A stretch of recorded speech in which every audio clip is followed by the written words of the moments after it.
The rumors of my incarceration are greatly exaggerated, darlings. Hello, hello, everyone. I am pleased, I suppose, to do another late night stream. And it's a little bit of happenstance, the reason that we're doing this stream, because I, a little while ago, got back from protesting outside of the senatorial debate in New Hampshire.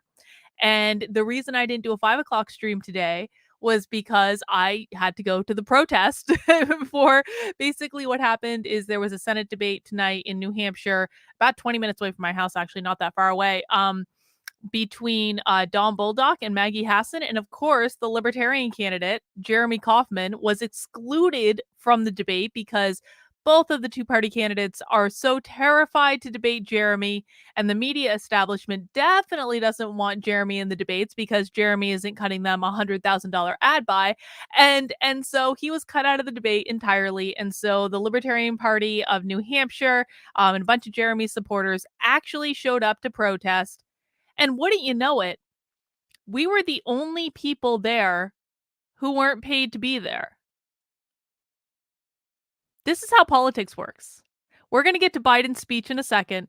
So okay, too long didn't read. The story is I wasn't home to watch Biden's speech because I was at the protest. And so I thought I would do a late night stream because apparently the Biden speech is only like 20 minutes long or something.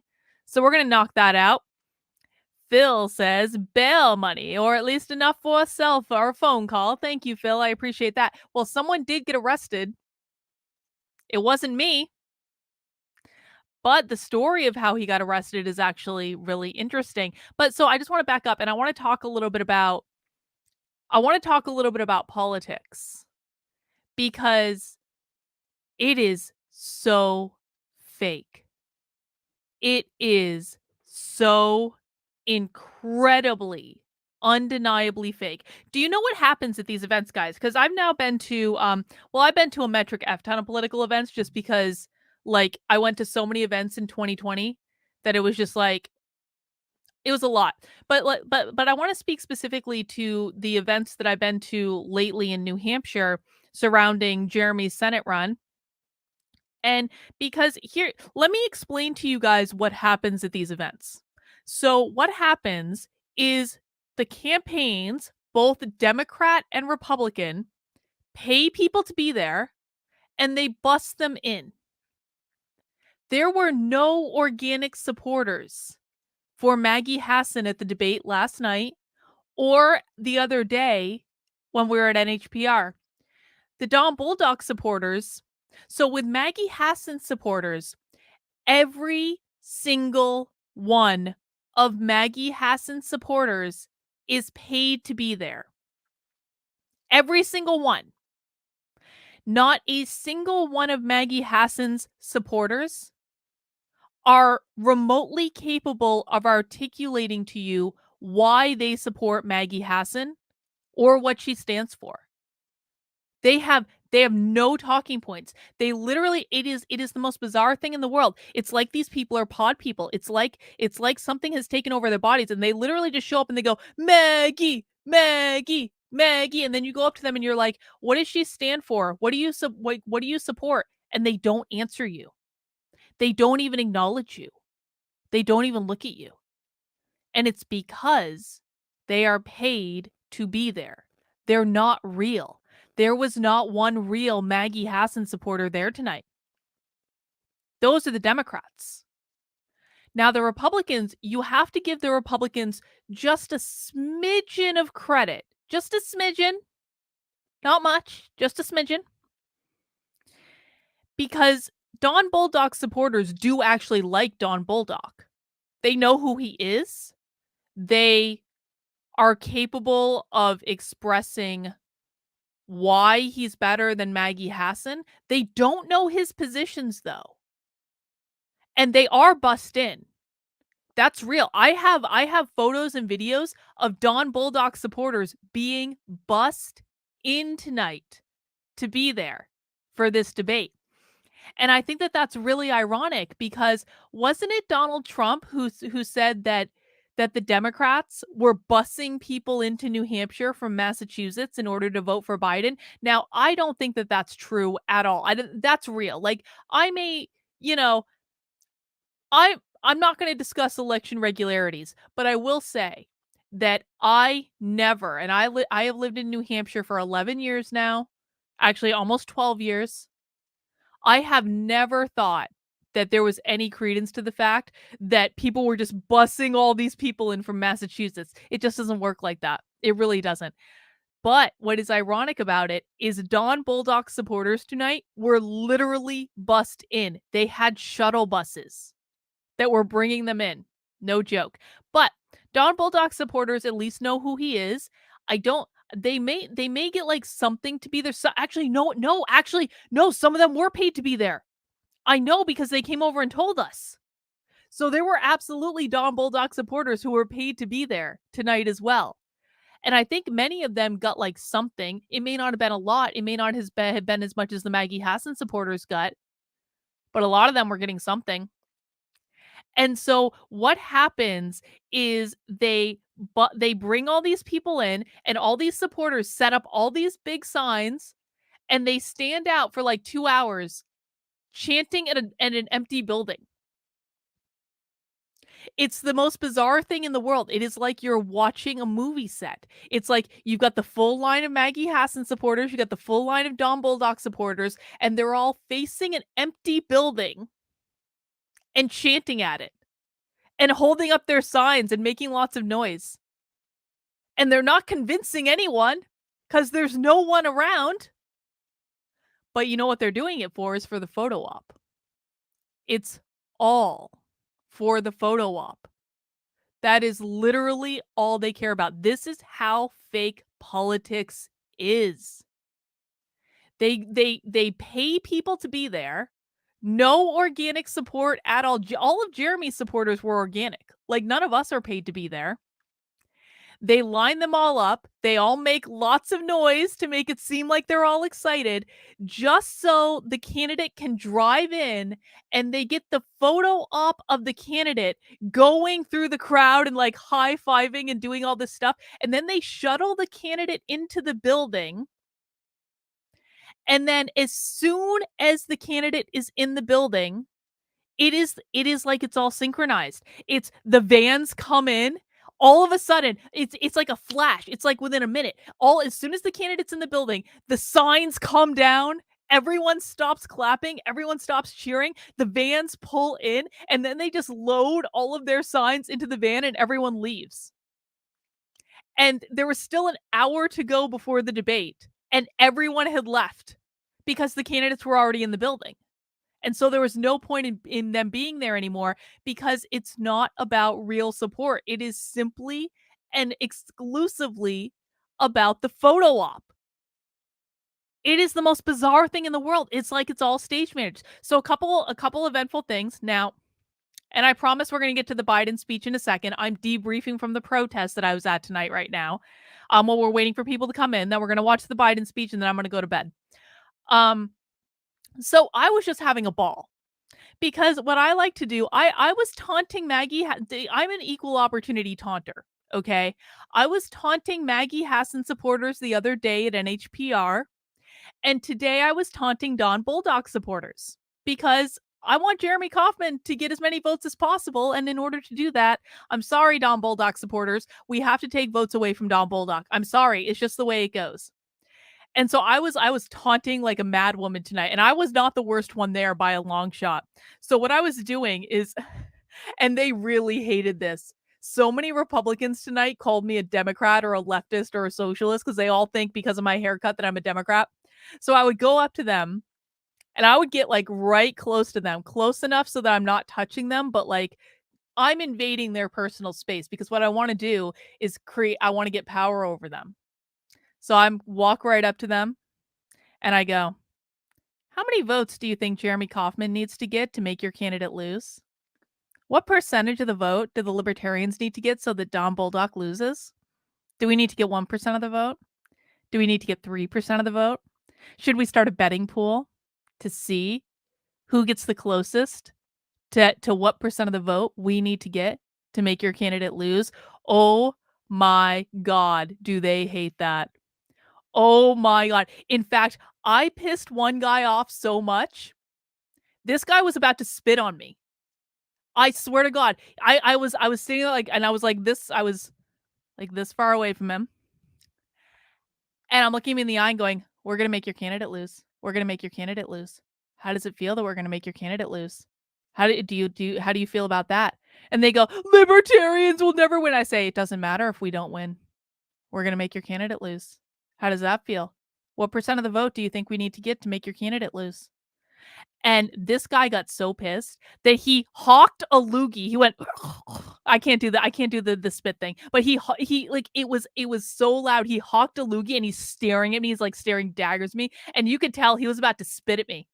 He really was. And then a woman from the campaign stepped in between me and she was like, "Calm down, don't do it." But this guy was about to spit at me. I swear to God. And I stood there. I was like, "You're gonna spit at me? You're gonna spit at me like a Democrat? You're gonna spit at me like a leftist?" And I was like, not have. I was like, the best case scenario, because all this was being recorded. I was like, best case scenario is he spits at me. Come on, that would be like amazing. It'd be like Republicans showing their true colors. So I was like running up and down and just taunting. Now, someone did get arrested. It wasn't me. And what happened was, okay, so there were a couple things. And by the way, the Bulldog campaign tried to get me arrested. They tried. I'm gonna tell you about that in a second. So there's this guy, Joa. Joa was on the channel the other day, from the NHPR protest, and he goes by Breaking the Flaw on YouTube and on Instagram, and so Joa had been taunting the cops all night, which was stupid. And I told him to cut that out. I was like, "Don't taunt the cops, taunt the freaking supporters, don't taunt the cops." But he didn't listen. And so Don Bulldog pulls up and he gets out of his van and he's like trying to go up his row of supporters to get their photo op. So he's doing like the high fives and the hugs and stuff. And Joa goes up to ask him a question. And apparently, and this is been about 2 hours into us like really taunting their supporters like excessively. And so they were all lit up. And so as soon as Joa with his camera went up to Don Bulldog, I kid you guys not, I'm not making this up. 2 Republican Don Bulldog supporters broke through the barricades and tried to physically accost Joa. And this is all on camera. I was right. I was like right in front of it. And it was the Republicans who were physically attacking the Libertarians because we had pissed them off so badly for the previous 2 hours. And I swear to God, it was the Republicans. It was not us. Joa didn't touch anyone. But because Joa had been taunting the cops all night like a moron, I'm sorry, Joa, but I told you to stop. Like, the police arrested him for trespass, which he's totally going to get out of.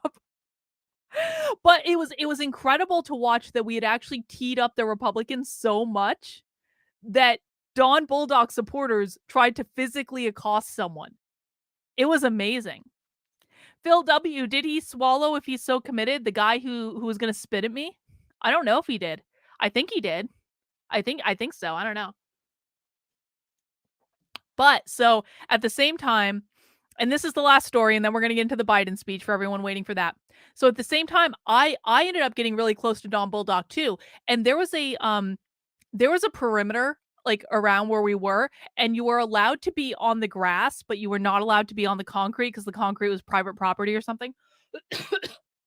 But the grass wasn't, and so there was like a couple inches of grass in like that I was able to worm my way onto. So it was one of those things where like my shoes were like basically touching the concrete, but they weren't on the concrete. So I was on the safe area, but I was like, I mean, as close as you could possibly be to the area where I wasn't allowed to go, that like I could not have been any closer to it. So Don Bulldog is coming by and I go, Don, why are you refusing to take questions from libertarians, Don? Why won't you answer our questions about the war? And Don Bulldog's campaign manager comes charging over and he's like, he tried to get in between me and Don Bulldog, and he's like, she's not supposed to be here. She's on private property. Arrest her. Cops. He was like waving the cops over. Don Bulldog's campaign manager literally tried to get me arrested for asking Don Bulldog why he refuses to take questions from libertarians.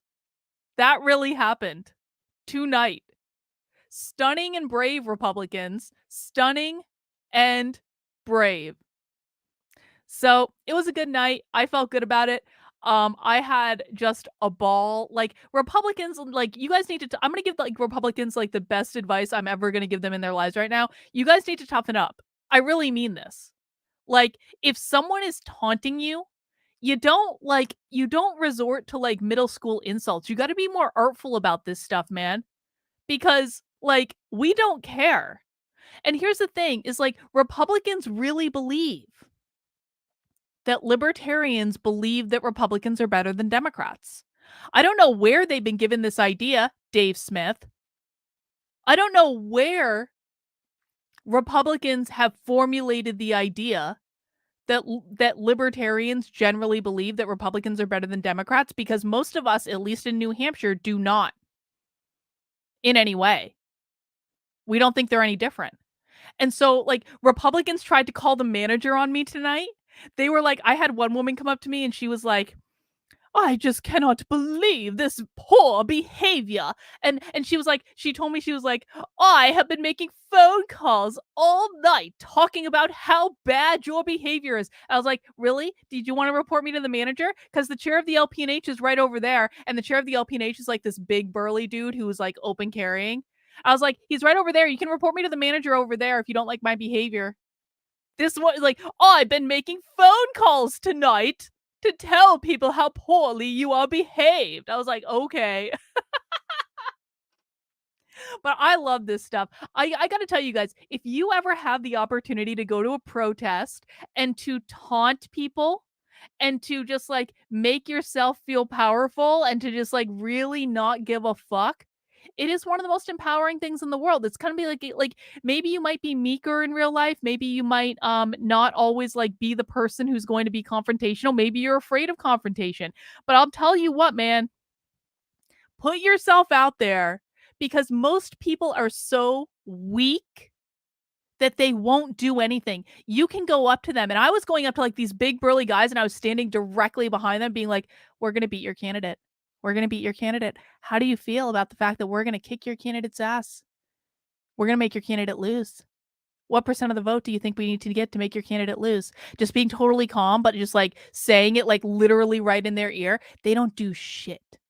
They don't do anything. If you have just a little bit of balls, figuratively, obviously, you can have so much fun. It really is. It's fun. And some people just deserve to be fucked with. I'm sorry, but it's true. It's fun. It's entertaining. It makes you feel powerful. And if, like me, you want to expose the fact that Republicans are no different than Democrats, it can really prove the point. Gloria says, off topic, but thanks for your Art of the Trigger series. I have had 2 difficult conversations that could have triggered me, but I was able to turn it around and trigger them instead. Gloria, that's amazing. That's wonderful feedback. Guys, if you don't know what Gloria is talking about, head over to artofthetrigger.com. That's going to redirect you to a Substack. It's brand new. I'm still playing around with it. I'm still figuring it out. But Art of the Trigger is a satirical self-help site with real self-help. It's about triggering. It's about how you can trigger your enemies for fun and entertainment and how you can avoid getting triggered yourself, which is good life lessons for everyone to learn. Andrew says, Republicans. Oh my God. I could not fucking believe these Republican women who are like, I have been making phone calls tonight about your inappropriate behavior. I was like, I wasn't even the worst one there. Not by a long shot. Joel was taunting the cops all night and yelling like a lunatic. Like I was at best, or at worst rather, like the third most annoying person there. But I was definitely the one who was pulling the psychological strings. All right, guys. So that is what happened at the protest tonight. A good time was had by all. I wish we had a million more protests before this election winds up, but I suppose there's always next time, isn't there? And if you're in the state of New Hampshire, cast your vote for Jeremy Kaufman for Senate. And me for governor, if you want. Not Kelly Halderson, me. or Chris Sununu for that matter. Chris Sununu made a big show in the governor's debate about, I am the parental rights governor. Well, guess what? Chris Sununu threatened to veto the parental rights and education bill, which basically killed it in the state legislature. So Chris Sununu panders to the teachers' unions as much as anyone, man. If you're in New Hampshire, I'm running for governor. I'm on the ballot. Vote for me, Karlin Borisenko, if you feel like it. I'm not going to win, but I'm a nice middle finger to the two major parties. And sometimes that has to be good enough. So, and Jeremy Kauffman for Senate, I would really like to get Jeremy Kauffman over 4%, man. That would be amazing. That would give the Libertarian Party of New Hampshire ballot access for next time. And hopefully they'll be forced to take us in the debates next time if we have ballot access and we have major party status in the state of New Hampshire. And so if you're living in New Hampshire, spread the word like wildfire. We got 1 week left of this shit show, and then I will be glad to never run, kind of, for political office ever again. All right, guys, welcome to the stream. Tonight, we are watching the Joe Biden shit show of a speech where apparently, did you guys hear Joe Biden saved democracy tonight? So here's what I know about this speech. I heard about it this morning that Joe Biden was giving a major primetime address where he was going to talk about important attacks on our democracy. And I was like, man, I wish I could stream that live, but unfortunately I wasn't home, so I couldn't do that, had other stuff to do. And then I heard that this speech was about 20 minutes long and was basically about January 6th. Again. So I got home. I took my sweet time. I watched the latest episode of The Handmaid's Tale. I had dinner. I relaxed for a little while. And now I am ready to watch the speech. Kathy! Ooh, Kathy's a Republican. If you want Bulldog to lose, why don't you just vote for Hassan? Because I don't want to vote for Maggie Hassan, Kathy. I want to vote for Jeremy Kauffman. I don't want to vote for Democrats. I want to vote for the Libertarian. I want to vote Kathy. I want to vote for the only anti-war candidate in the race. Because Don Bulldog supports the war. Maggie Hassan supports the war. They're basically two peas in a pod. I am voting for the only anti-war libertarian, the only anti-war candidate, Libertarian, Republican, Democrat, or otherwise. So no, I will not be voting for Maggie Hassan. I will be voting for Jeremy Kauffman. And I will get as many people to do it as I can. I will peel off as many Republican voters as I can to get this party started. All right, guys, so we're going to watch the speech. Now, I do want to remind everyone, first of all, to mount that like button for me. Secondly, I do want to remind everyone the rules of my chat, because I don't have an open chat like Tim Pool or Nick Ricada or any of these other people. I don't do that nonsense. I like my chat to be nice. This is an evening stream. Late night streams are usually chill streams. We're not going to be insulting each other. You're sure as shit not going to be insulting me. So I have 2 rules in my chat. And if you follow these 2 rules, I promise you I will not ban you. Number 1, don't be a dick. What do I mean by that? You will not insult me, and you will not insult other people in the chat. If you need to insult someone, you need to insult Joe Biden, okay? You are allowed to insult Joe Biden until the cows come home. You can insult anyone that is not currently, presently here. That's totally fair game. But you will not insult me, and you will not insult other people in the chat. You can have disagreements, but no name calling, no bullshit, no hostility. I'm not doing it. All right? Number 2, no whining. And if I tell you that you're whining and ask you to stop whining, additional whining is not going to bode well for you. I am an adult. I can't take it anymore. I have been dealing with whiny Republicans, mostly Republicans, sometimes Democrats, but mostly Republicans, for 2.5 years. My patience has run thin. There will be no whining in my chat. If you can't keep it reined in, then go tweet it or say it somewhere else, but you ain't saying it here. And as long as you can follow those 2 rules, we're going to be all set for tonight, and it's all going to be good. All right, guys, please mount that like button for me. We don't hit the like button. We don't smash the like button. We mount the like button on my channel. Let me get this speech up and running. I wonder, did anyone actually watch the speech? Or is anyone here, like, are you watching it? Did anyone here like Biden's speech so much that they're watching it for like a second time. Yeah, exactly. Charles, I'm going to steal this line. 2 wines don't make a non-whiner. 2 wines just make you more annoying. Phil, you watched the speech already and you're watching it again? Oh, God. Oh, God. Phil says he was going in and out. Yeah, I mean, I really don't really know what to expect in this speech. Why don't we insult Joe Biden after the cows come home? Well, we'll see. Julie only watched 5 minutes. All right, well, we can watch this speech together tonight, guys. Let's get this party started. It's kind of better to watch it after the fact, isn't it? Because at least I can like pause and like and insult him.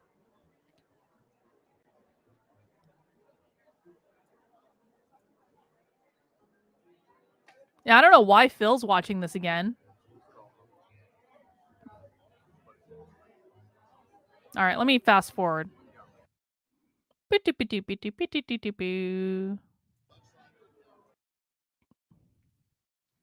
Oh, what's going on? Who's that guy? Are they just doing a camera check?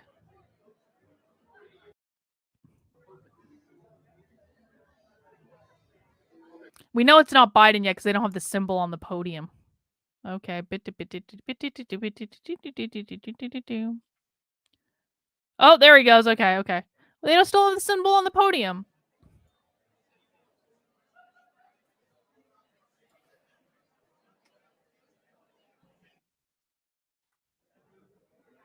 Andrew, I think the speech is only 20 minutes, so I don't think you're going to have that long to imbibe.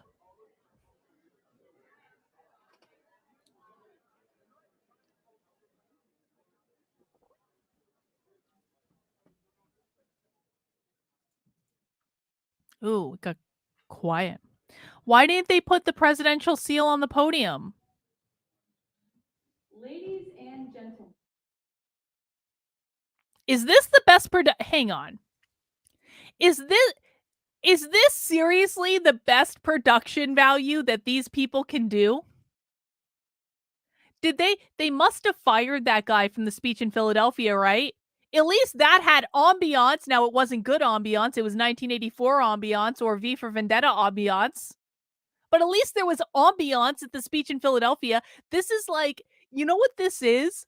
This is like a drab conference room in like a conference room hotel, but not even like a nice conference hotel, like a subpar kind of like, oh gosh, like a Marriott or something like that, like a subpar kind of like mid-level conference room hotel where like the conference room is really like worn down. And look at those curtains, like everything looks so shabby.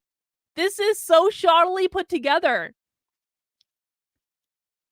They must have fired that guy that did like the red lighting in Philadelphia, and they're like, or a Days Inn, exactly, Jan, like a Days Inn. This is like a Days Inn level conference room.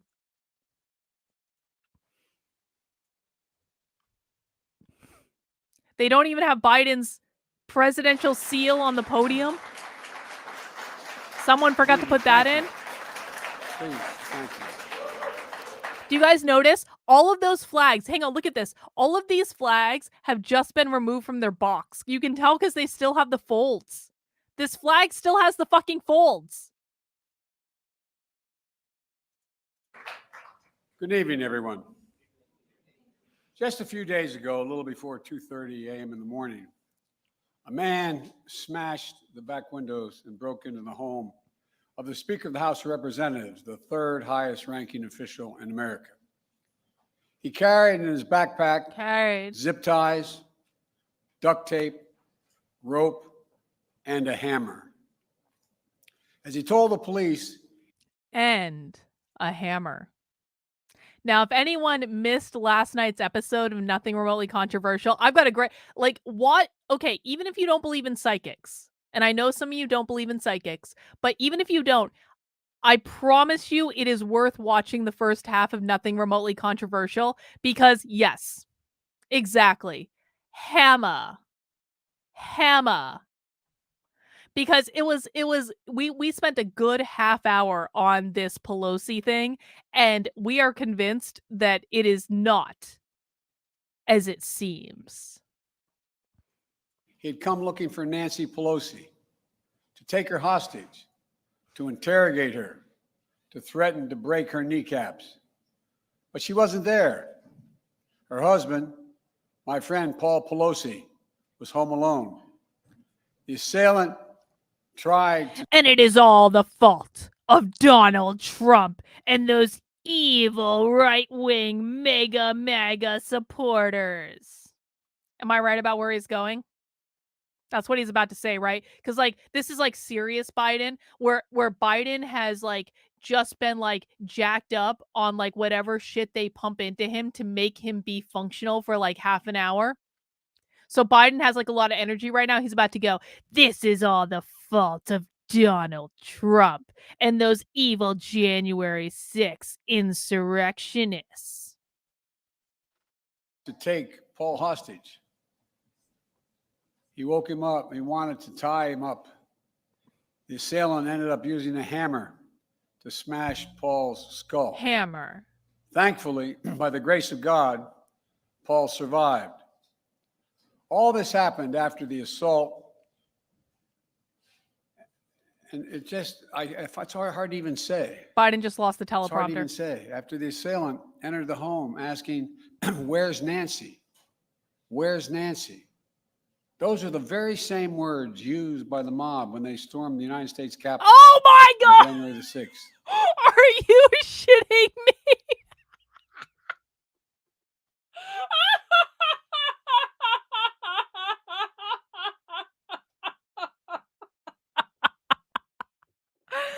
Are you shitting me? The assailant with the hammer said, "Where's Nancy?" repeatedly. You know who else said, "Where's Nancy?" January 6th insurrectionists. Are you shitting me?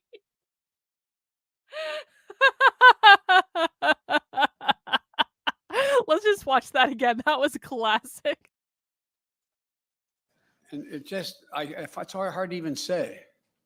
It's hard to even say. After the assailant entered the home asking, where's Nancy?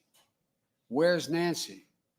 Those are the very same words used by the mob when they stormed the United States Capitol on January the 6th. Dun dun dun. When they broke windows, kicked in the doors, brutally attacked law Sorry, enforcement, King Peter. roamed the corridors, hunting for officials. Those evil people who walked between the velvet ropes, even though they didn't have to walk between the velvet ropes because they were staging an insurrection, but they still walked between the velvet ropes. Do you think Paul Pelosi's supporter walked through the velvet ropes? I bet he did. Right into Paul Pelosi's house where he accosted him with a hammer. Erected gallows to hang the former Vice President Mike Pence. It was an enraged mob that had been whipped up into a frenzy by a president repeating over and over again the big lie that the election of 2020 had been stolen. Why don't you just believe the lie results? That fueled the dangerous rise in political violence and voter intimidation over the past 2 years. Even before January the 6th, we saw election officials and election workers in a number of states subject to menacing calls, physical threats, even threats. Oh, menacing calls? They got menacing calls, did they, Joe? Do you have any idea how many threats I've gotten from leftists over the past 2.5 years and you're crying over menacing fucking calls? I mean, to be fair, I actually get more threats from Republicans and conservatives than I do from leftists, so you just remember that, Republicans. But, like, they got menacing calls with their private security unable to protect them. To their very lives. In Georgia, for example, the Republican Secretary of State and his family were subjected to death threats because he refused to break the law and give in to the defeated president's demand, just find him 11,780 votes. Just find me 11,780 votes. Election workers. So Paul Pelosi's attack with the hammer was so was so awful and important that Biden scheduled a primetime speech. It was just so awful and a threat to democracy that Biden has now spent more time in this speech talking about January 6th than he has talking about Paul Pelosi. I think we all know where the priorities lie, Joe. Like Shay Moss and her mother, Ruby Freeman, were harassed and threatened just because they had the courage to do their job and stand up for the truth, to stand up for our democracy. This institution, this intimidation, this violence against Democrats, Republicans, and nonpartisan officials just doing their jobs are the consequence of... When was there violence against Republicans by evil January 6th insurrectionists? Now, there was actually violence perpetrated by Republicans today at the fucking debate when two Don Bulldog supporters attacked a Libertarian. There was also violence perpetrated against me when a state Senate candidate named Brenda Oakley in New Hampshire shoved a megaphone into my mouth and banged it on my teeth. An actual ultra MAGA would arm himself with a Hummer? Well, a hammer, as it were. Someone informed me today.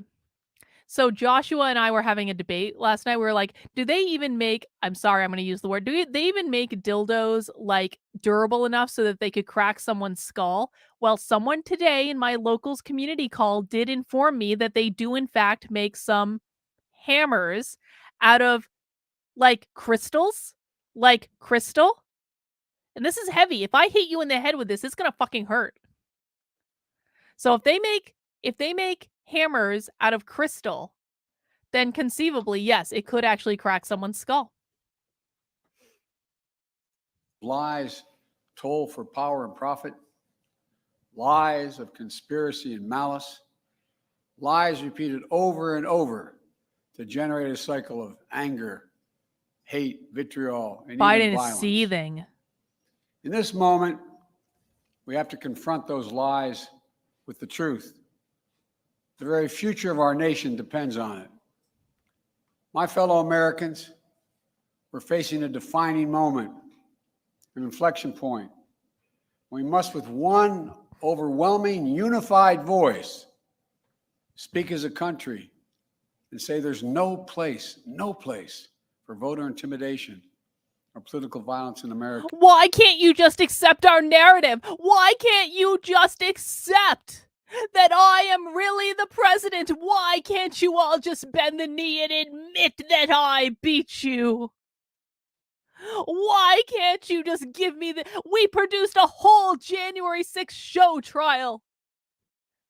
We produced more propaganda than has ever been produced about a single event, and yet still you don't believe that I won, even though obviously UTP won. I have to say, I'm obligated to say that obviously Joe Biden won the election with no shenanigans at all. Of course, there is no question that Joe Biden is the rightful president and that absolutely nothing wrong took place during the election. Of course, that's the truth.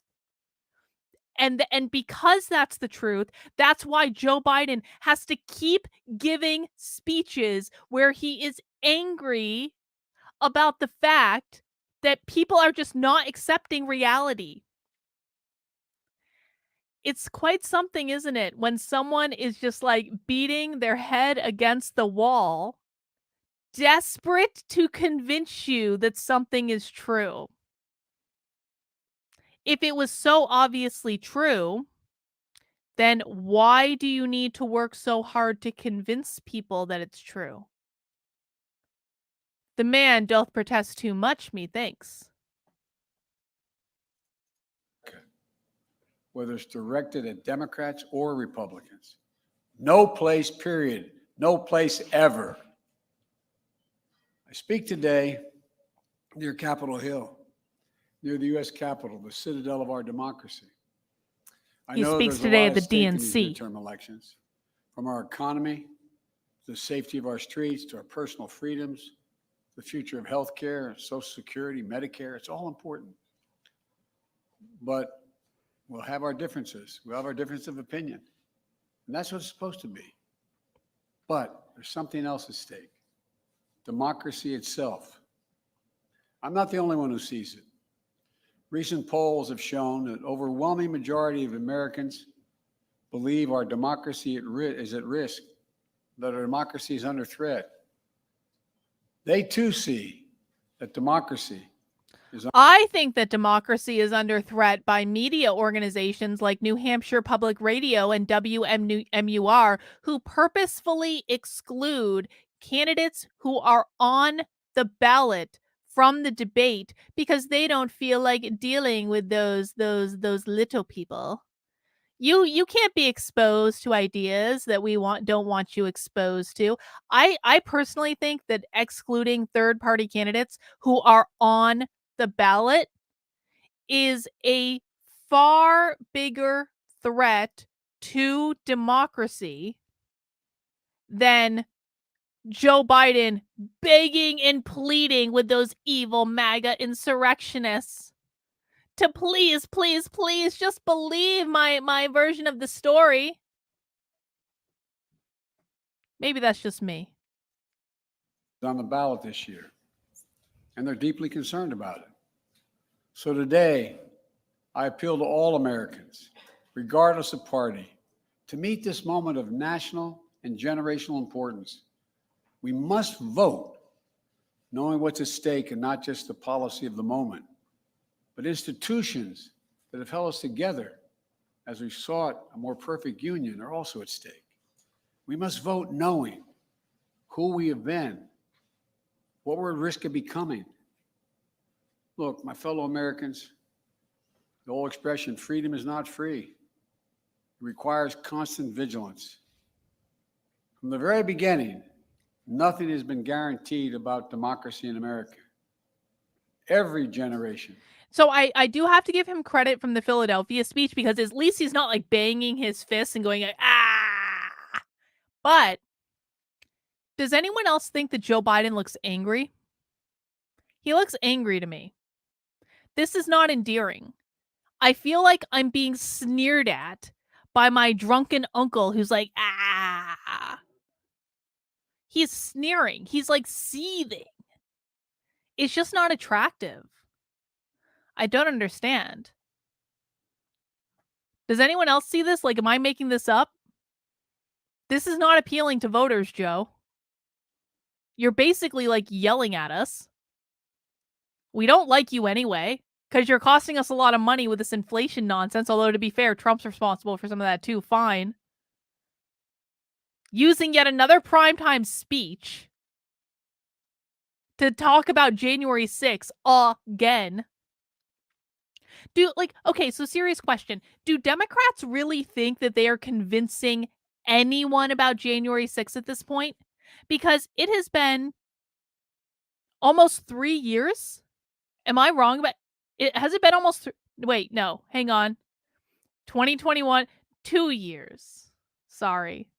It's been almost 2 years since January 6th.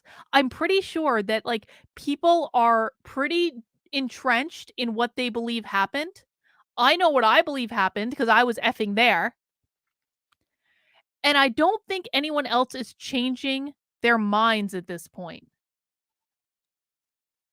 So why do the Democrats keep coming out and be like, you will change your mind about those evil January 6th insurrectionists if we just hold another set of hearings, if we just subpoena Donald Trump, that will be all that's required for you to change your mind about our version of events. Like, people are pretty entrenched at this point. They know what they think happened and they know what they think didn't happen. So can we just move on to something else? That would be my recommendation. Because at this point, and to be serious for a second, I have absolutely no idea what either party stands for at this point, other than Democrats really like socialism and they really hate Trump supporters, and Republicans really don't like socialism and really hate Democrats. If I were to sum up the planks of both parties right now, that would be it. Democrats, pro-socialism, anti-MAGA. Republicans, anti-socialism and anti-democrat. And that's it. I have no idea what you guys stand for other than that. I really don't. Dragon Water, Joe just isn't attractive and he looks constant. He does look constipated, Dragon Water. I agree with you.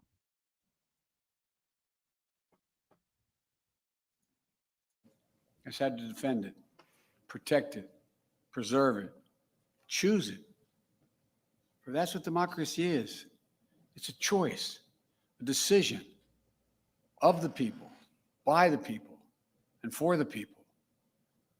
The issue couldn't be clearer in my view. We, the people, must decide whether we'll have fair and free elections, and every vote counts. We, the people, must decide whether we're going to sustain a republic where reality is accepted, the law is obeyed, and your vote is truly sacred. There is no such thing as an objective reality, Joe. You and I saw very different things on January 6th because there is no such thing as an objective reality. And no matter how much you beg, no matter how much you plead, I was the one that got tear gassed on January 6th, motherfucker. I know what I think happened, and you're not changing my mind.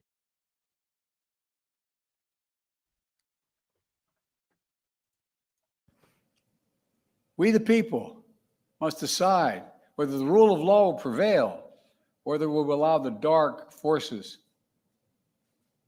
to thirst for power put ahead of the principles that we've long guided us. You know, American democracy is under attack because the defeated former president of the United States refused to accept the results of the 2020 election. Really, Joe, because Donald Trump is not currently running for office. Democracy is under attack because you don't like what Donald Trump thinks. Donald Trump is not on the ballot right now, Joe. Might he be in 2024? Maybe. Maybe. But he's not right now. So how in God's name is Donald Trump attacking democracy right now? He is sitting in Florida. He's playing golf a lot. He's making endorsements. What is Donald Trump doing that you have an issue with, Joe? Existing? Not agreeing to your version of events?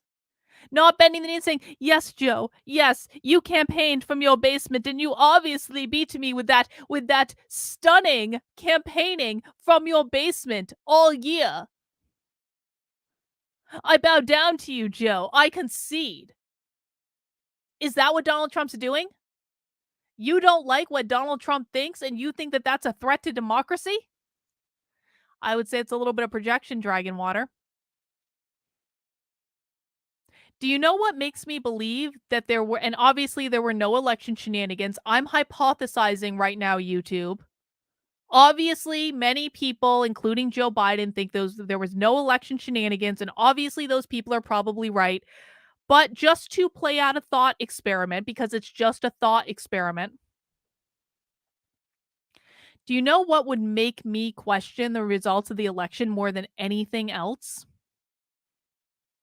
It would be if the Democrats and Joe Biden fought against the idea that maybe there were shenanigans going on for almost 2 solid fucking years.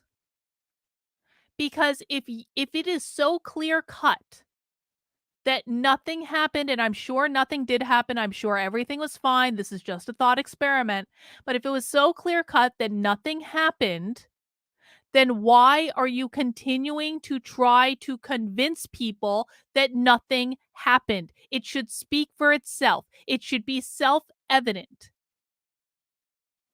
If I were to question the results of the election, which of course I would never ever do because of course it was beautifully and perfectly executed, it would be the constant badgering and primetime speeches and show trials in Congress saying, of course it was a big lie all along, orchestrated entirely by the evil Trump, who can't even read more than a 2-page memo on a good day, but he orchestrated the entire thing. Like, if you really need to hammer it home like this every goddamn day,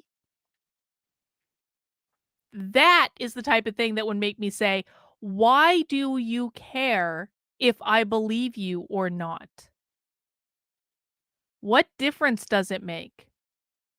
Why do you think continuing to badger me is going to change my mind?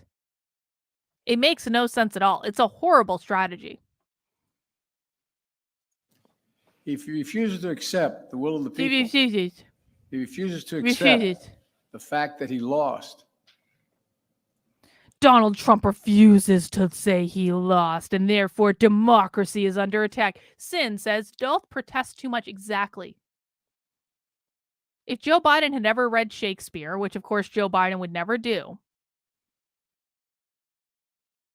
bro, come on. He has abused his power and put the loyalty to himself before loyalty to the Constitution. And he's made a big lie an article of faith in the MAGA Republican Party, the minority of that party. The great irony about the 220 Not election the minority. is that it's the most attacked election in our history. And yet, there's no election in our history that we can be more certain of its results. Every legal challenge that could have been brought was brought. Every recount that could have been undertaken was undertaken. Every recount confirmed the results.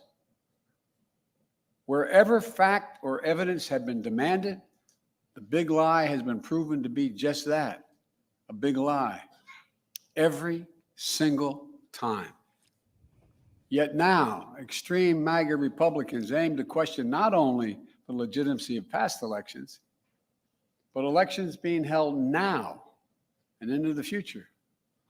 What the fuck does this have to do with Paul Pelosi? What does extreme MAGA Republicans have to do with Paul Pelosi? Because Paul Pelosi's attacker was a nudist who went to Berkeley, who had a BLM flag or some such nonsense, who lives in San Francisco.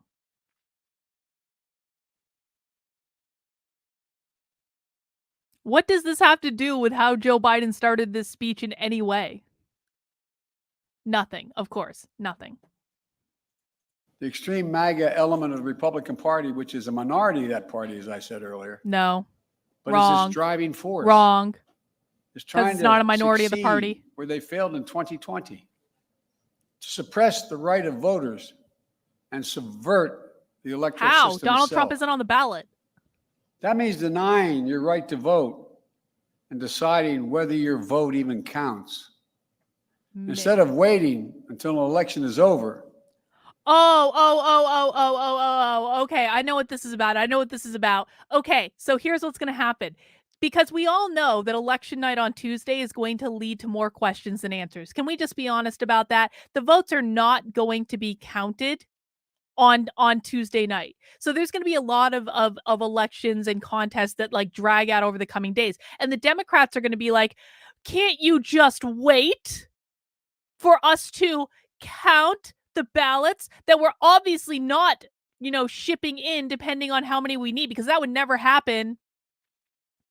We're definitely not doing that. Nothing to see here. Just because all ballots are scanned by a computer when the vote is cast, and really there shouldn't need to be counts if we're honest about it. Like, just because all ballots are scanned by a computer when they're cast doesn't mean that we don't need 4 or 5 more days to count all these ballots. Incognito, thank you for being a member of the channel for 2 months. Overcompensation for performance issues, Joey boy. LOL. That was Incognito. That wasn't me. I would never say that someone is overcompensating for performance issues. Okay, obviously I would say that someone's overcompensating for performance issues. Or a size of a hammer. But that's what this is really about, right? Is now, and I saw this coming out of like NPR, New York Times. I saw this coming out of the New York Times earlier, where they were like, it is perfectly common for elections to take several days to count before we actually know a result, and everyone just needs to be patient, and that is democracy in action. If Republicans don't know what they're doing, I don't know what to tell you guys at this point.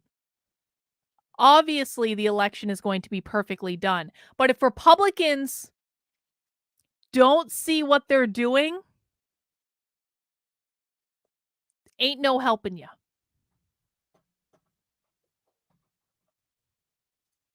They're starting well before it. They're starting now. They've involved in violence and intimidation of voters and election officials. It's estimated that there are more than 300 election deniers on the ballot all across America, including the evil Carrie Lake. We can't ignore the impact this is having on our country. The evil Carrie Lake is on the ballot in Arizona, and sadly, because her Democratic opponent refuses to debate her, it looks like that election denier might win. King Peter of the chat, thank you for being a member of the channel for 18 months. King Peter says, not like it was some planned October surprise with some crazy Q website created in September when the polls were already looking real bad. That would never happen, Peter. Of course not. And Tom J, thank you for the super chat. This is so stupid. James O'Keefe will get the last laugh. I hope he does get the last laugh, Tom J. This is fucking stupid. I don't know what, like, politics is so dumb. Honestly. Listen, man, if you're one of those people that gets pissed off at politics, you need to learn to laugh at this stuff. Because it is so fucking stupid. If there is one thing that I've learned in the last almost 3 years, it is just how stupid this entire thing is. It's damaging, it's corrosive, and it's destructive. And I want to be very clear. Oh, hang on. I have definitive thoughts about this, Dave123R. What do you think about the Arizona Libertarian dropping out and endorsing Masters? It's bullshit. It is an epic amount of bullshit. And fuck you, Dave Smith. Because Dave Smith has been shilling for Blake Masters for weeks now. For weeks. And there is no doubt in my mind that that Dave Smith was working some backroom dealings where he was trying to pressure that Libertarian in Arizona to drop out of the race. I think it is an epic degree of bullshit. Epic. That Libertarian took donations from Libertarians to run a Libertarian campaign. He did not take donations from Libertarians to drop out and endorse the Republican. And by the way, what Dave Smith is doing, because Dave Smith is one of the people running the National Libertarian Party Twitter right now, what Dave Smith is doing is actually against the bylaws of the party, and he should be forced to relinquish any official position that he has with the party. It's bullshit. Libertarians are not Republicans. We should not be dropping out of races to support Republicans. We sure as shit shouldn't be endorsing Republicans. I could go on and on and on and on and on about this. But Dave Smith is wrong. He was wrong when he endorsed Blake Masters the first fucking time. He dug in his heels like a little bitch. He continued with it because he's an Aries and he doesn't want to give in. And now he's gotten the Libertarian candidate to drop out of the race and endorse a Republican. And I think it's absolute bullshit. And it is really like, I was never the biggest Dave Smith fan in the world. I thought he was fine. Like, I was like, he's fine. Like, whatever. I thought he was a good standard bearer for the Libertarian Party. But if Dave Smith is going to be endorsing Republicans, he can fuck right off. I would support Justin Amash over Dave Smith now. And that really burns me to say. I'm really upset about this. It has made me reevaluate the entire, perception that I have of Dave Smith, the Mises Caucus, and the Libertarian Party in general. I didn't join the Libertarian Party to support Republicans in any way. If I wanted to support Republicans, I would have stayed in the fucking Republican Party. Dieter says, watch 2019. Don't know how to pronounce that at all, Dieter, but here's what I'm going to do. I'm going to take a screenshot of this. And I'm gonna watch that speech another time. Phil, what are you sending me here? Phil's sending me a tweet. Hang on.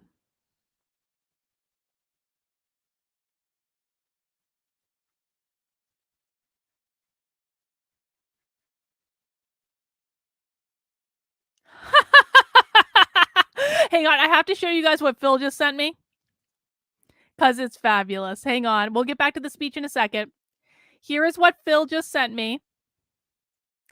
Pro tip, you're an adult, you can drunk dial Congress and no one can stop you.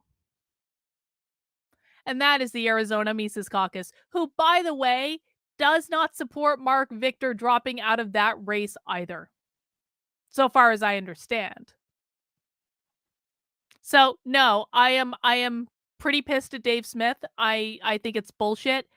He's wrong. He knows he's wrong. He's digging in his heels to try to get out of his wrongness, but he is still wrong.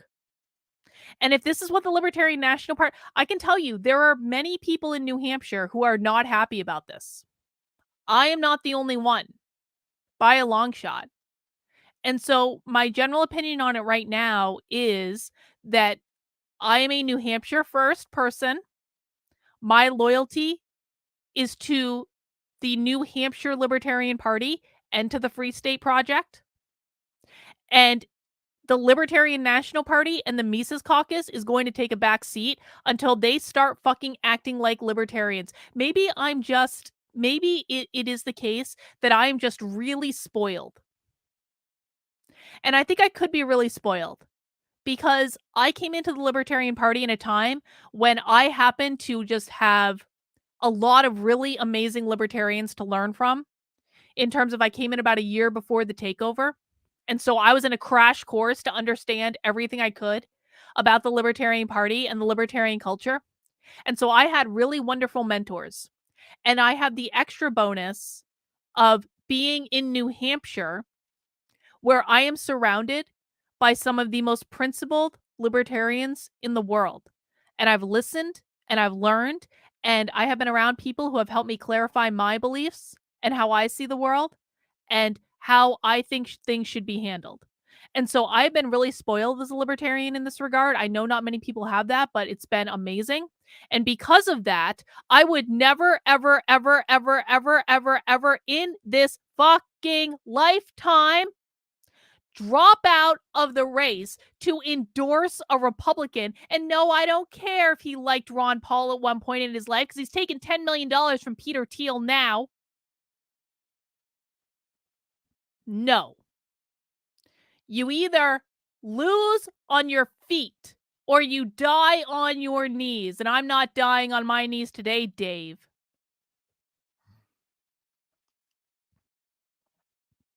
Yes, shout out to Lily Tang Williams, one of the best. Should have been the Republican nominee in CD2 in New Hampshire, but sadly was not. All right, guys, let's finish up this speech. We've been chatting so much.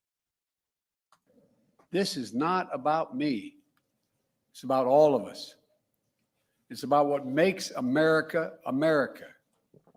It's about the durability of our democracy. For democracies are more than a form of government. They're a way of being, a way of seeing the world, a way that defines who we are, what we believe. Oh, come on, why Joe. we do what we do. Democracy is simply that fundamental. We must, in this moment, dig deep within ourselves and recognize that we can't take democracy for granted any longer. With democracy on the ballot, we have to remember democracy's not on the ballot. These first principles. Democracy means the rule of the people, not the rule of monarchs or the moneyed, but the rule of the people. Autocracy is the opposite of democracy. It means the rule of one person, one interest, one ideology, one party. To state the obvious, the lives of billions of people from antiquity till now have been shaped by the battle between these competing forces, between the aspirations of the many. I'm not saying that he's obviously projecting what they're about to do in the midterms, because I would never say such a thing, because obviously the midterms will be perfect. There will not be a single irregularity at all. Everything will be perfect. But if I were a psychologist, I would say that projection is one of the most common things that people do when they're trying to convince you something isn't true. One of the most common tricks our brain plays on us. Projection happens every single day. I'm sure they're not doing it. The Democrats would never project their intentions to evade democracy onto all of us through the form of a speech. And the greed and power of the few, between the people's right for self-determination and the self-seeking autocrat, between the dreams of a democracy and the appetites of an autocracy. What we're doing now is going to determine whether democracy will long endure. It, in my view, is the biggest of questions. Whether the American system that prizes the individual, bends towards justice, and depends on the rule of law, whether that system will prevail. This is the struggle we're now in. A struggle for democracy, a struggle for decency and dignity, a struggle for prosperity and progress, a struggle for the very soul of America itself. Make no mistake, democracy is on the ballot for all of us. We must remember that democracy is a covenant. We need to start looking out for each other again, seeing ourselves as we the people, not as entrenched enemies. This is a choice we can make.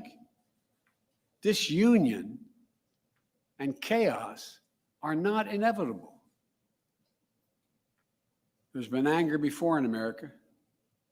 There's been division before in America. But we've never given up on the American experiment. We can't do that now.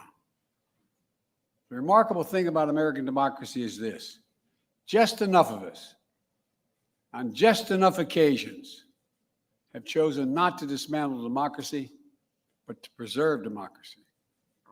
We must choose that path again. Because democracy is in the ballot, we have to remember that even in our darkest moments, there are fundamental values and beliefs that unite us as Americans. And they must unite us now. What are they? Well, I think first, we believe the vote in America is sacred, to be honored, not denied, respected. And because the vote is sacred, we need to make sure that we give a good 4 to 5 days after the election for all the votes to be counted, just to make sure that all the ballots have time to get there. And democracy is sacred, so we have to allow for that extra time for just all the ballots to arrive and be counted. And if you don't want to do that or make a determination on election night, well, then you just don't take seriously the sacred nature of democracy. Not dismissed. Count it, not ignored. A vote is not a partisan tool to be counted when it helps your candidates and tossed aside when it doesn't. Second, we must, with an overwhelming voice, stand against political violence and voter intimidation, period. Stand up and speak against it. We don't settle our differences in America with a riot, a mob, or a bullet, or a hammer. A hammer. At the ballot box. We have to be honest with ourselves, though. We have to face this problem. We can't turn away from it. We can't pretend it's just going to solve itself. There's an alarming rise in the number of our people in this country condoning political violence. There's an alarming rise in the number of people who don't believe us. Why Why don't they believe us? There is an alarming rise in the number of people who simply don't buy in to the narrative that we are trying to sell them. Why don't you just believe the narrative?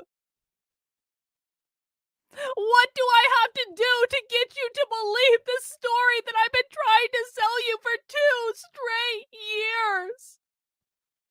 We produced a show trial for you and you still won't get on board. Or simply remaining silent, because silence is complicity. The disturbing rise of... He literally just said silence is violence. Silence is complicity with the extremist MAGA crowd, who is a minority in the Republican Party, of course, even though they're not really a minority in the Republican Party. But silence is complicity with extremist MAGA. The voter intimidation, the pernicious tendency to excuse political violence, or at least trying to explain it away. We can't allow this sentiment to grow. We must confront it head on now. It has to stop now. Before the election. I believe the voices it has to stop now before the election. Are calling for violence and intimidation. Who's calling for violence? Minority in America. Who's calling for violence? Did I miss a memo? Okay, I know I haven't been as plugged into politics lately because honestly I find it depressing and stupid. But like, did I miss the memo of a mass quantity of people calling for political violence?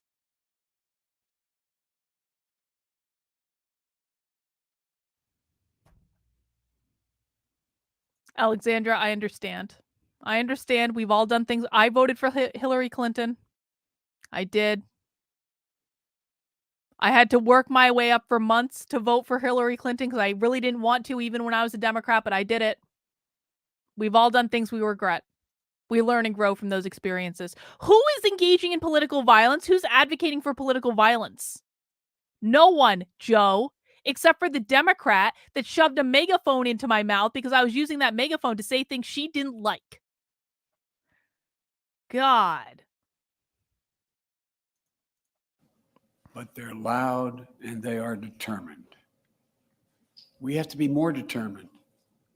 All of us who reject political violence and voter intimidation, and I believe that's the overwhelming majority of the American people, all of us must unite to make it absolutely clear that violence and intimidation have no place in America. And third, we believe in democracy. That's who we are as Americans. I know it isn't easy. Democracy isn't perfect. It always has been. But we're all called to defend it now. History and common sense tell us that liberty, opportunity, and justice thrive in a democracy, not in an autocracy. At our best, America is not a zero-sum society where for you to succeed, someone else has to fail. But it's okay if the evil MAGA extremists fail. It's big enough for everyone to succeed. Every generation opening the door of opportunity just a little bit wider. Every generation, including those who've been excluded before. We believe we should leave no one behind because each one of us is a child of God. Oh, yay! Yay! Joa's free! Yay! I'm glad you got bailed out of jail, Joa. Joa, can you confirm that the Don Bulldog supporters lunged at you? Because that's what I saw. I was standing right there. Can you just confirm what exactly happened? And in the meantime, Toffee Nut, not to be a Debbie Downer, but why do I feel like I'm watching the same movie that played in 2020? Why do I feel like the election results are going to be the same? I'd love to be wrong on this, but I'm not saying that I think there's going to be shenanigans again, Toffee Nut, because of course I don't think they're going to be shenanigans. The election will be perfect. But if I were a betting person, I would say the election will be, well, just as perfect as 2020 was. Maybe we can start to say that. This election will be just as perfect as it was in 2020. Yes, Don supporters assaulted him. That's what I saw. You went up to him. You had your camera, as you always did. And the Don Bulldog supporters lunged through the signs to attack you. Man, well, I'm glad you're free. Don Bulldog was actually the one waving the cops over for what? Well, Joey, you missed it because Don Bulldog's campaign manager tried to get me arrested for asking Don Bulldog why he refused to take questions from libertarians. Don Bulldog's campaign was like, she can't do this. She's not allowed to be here. She can't do this. Officer. I swear to God, they tried to get me arrested for asking him a question. Footage coming out tomorrow. Excellent, guys. Subscribe to Joe's channel Breaking the Flaw. If you want to see that, I'll look forward to it. Every person is sacred. If that's true, then every person's rights must be sacred as well. Individual dignity, individual worth, individual determination. That's America. That's democracy. And that's what we have to defend. Look, even as I speak here tonight, 27 million people have already cast their ballot in the midterm elections. Millions more will cast their ballots in the final days leading up to November the 8th, excuse me. For the first time, this is the first time since the national election of 2020. Once again, we're seeing record turnout all over the country. And that's good. We want Americans to vote. We want every American's voice to be heard. Now, Dragon Water says, what does Two of Cups say about will there be election shenanigans to you? Well, Two of Cups is the love card. So I'm not sure. I mean, Two of Cups is like connection, like the beginnings of a relationship. So I don't know what that would say. That's a good question. And then Dieter says, Joe punish horseback border patrol yet? No, Dieter, we've moved on from that. That didn't play well. Now we have to move the process forward. We know that more and more ballots are cast in early voting or by mail in America. We know that many states don't start counting those ballots till after the polls close on November 8th. That means in some cases, we won't know the winner of the election. Exactly. For a few days, until a few days after the election. Right.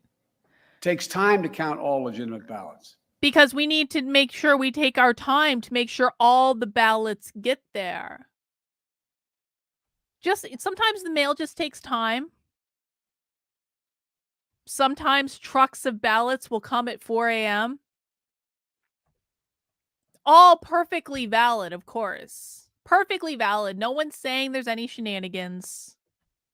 We're just going to need a couple extra days just to make sure, even though we never used to need a couple of extra days before, but now we just need a couple to save democracy.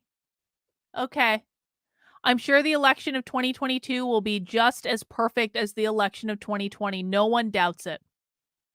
I did see Dankula. Actually, that was fucking hilarious. That was hilarious. In a legal and orderly manner. It's always been important for citizens in democracy to be informed and engaged. Now it's important for citizens to be patient as well. That's how it's supposed to work. This is also the first election since the events of January 6th, when the armed angry mob stormed the U.S. Capitol. Insurrection. I wish I could say the assault on our democracy had ended that day, but I cannot. No. As I stand here today, the evil insurrectionists never gave running up. For every level of office in America, for governor, Congress, Attorney General, Secretary of State, who won't commit. They will not commit to accepting the results of elections that they're running in. Those people, how dare they not do what I want them to do? They must hate democracy. If they don't bow down to the feet of Joe Biden, they hate democracy. Can you believe those people would dare question that, or even not even question, but dare withhold judgment? It's like these people can see into the future.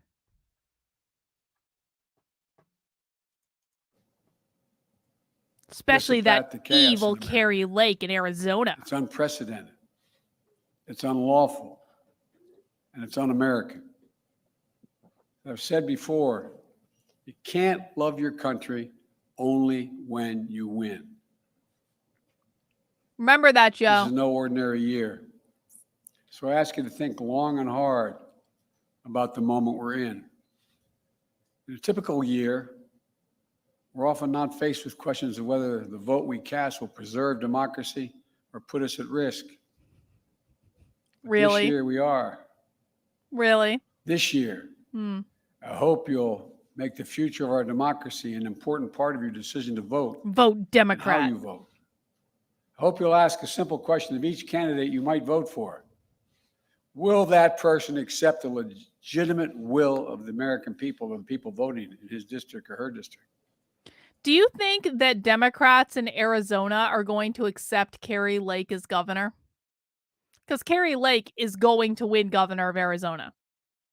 Like, of this, I am sure. Carrie Lake is absolutely going to win governor of Arizona. Do you think that the Democrats are going to be like, oh, sure, Carrie. Nothing to see here. You are definitely properly elected. Did he just say armed and angry mob? Who was armed? I didn't see anyone armed except for the police. Well, this is something that if you haven't been watching, I didn't do all of them, but I did a lot of them. I covered the January 6th show trials. And if you haven't watched those trials, they are actually trying to convince people that all the Trump supporters were armed with guns. Now, I'm not going to say there weren't one or two like guns there that maybe shouldn't have been, but what the Trump supporters were armed with were fucking flagpoles. There were no rifles. Like, no one had an AR-15. They had flagpoles, and that was it. But they're really trying to push this narrative that those evil Trump supporters were armed. Will that person accept the outcome of the election, win or lose? The answer to that question is vital. And in my opinion, it should be decisive. On the answer to that question hangs the future of the country we love so much and the fate of the democracy that has made so much possible for us. Too many people have sacrificed too much for too many years for us to walk away from the American project and democracy. Because we've enjoyed our freedoms for so long, it's easy to think they'll always be with us no matter what. But that isn't true today. In our bones, we know democracy is at risk. We also know this. It's within our power, each and every one of us, to preserve our democracy. And I believe we will. I think I know this country. I know we will. You have the power. It's your choice. It's your decision. The fate of the nation, the fate of the soul of America lies where it always does, with the people, in your hands, in your heart, and your ballot. My fellow Americans, we'll meet this moment. We just need to remember who we are. We are the United States of America. There's nothing beyond our capacity if we do it together. May God bless you all. May God protect our troops. May God bless those standing guard over our democracy. Thank you. Godspeed. That's it. That was the big must-have primetime speech. I could have really gone for like a Philadelphia level speech tonight. I'm going to be honest. I really, really, really could have gone for like a Philadelphia level speech. I was really hoping we would have a part 2. Okay, Phil's just sent me a link to Twitter. Let me look, Phil. I got the spinny wheel of death. Okay, that'll take a minute to load. No, that wasn't even like... That was not even a good part 2 to Philadelphia. That was like Philadelphia without the red background and the arm waving. That was what that was. I don't even know what to say. What did you guys think of the speech? Let's have a conversation about it. Yeah, I did find B. Martin, that Twitter reaction was subdued. I did find that.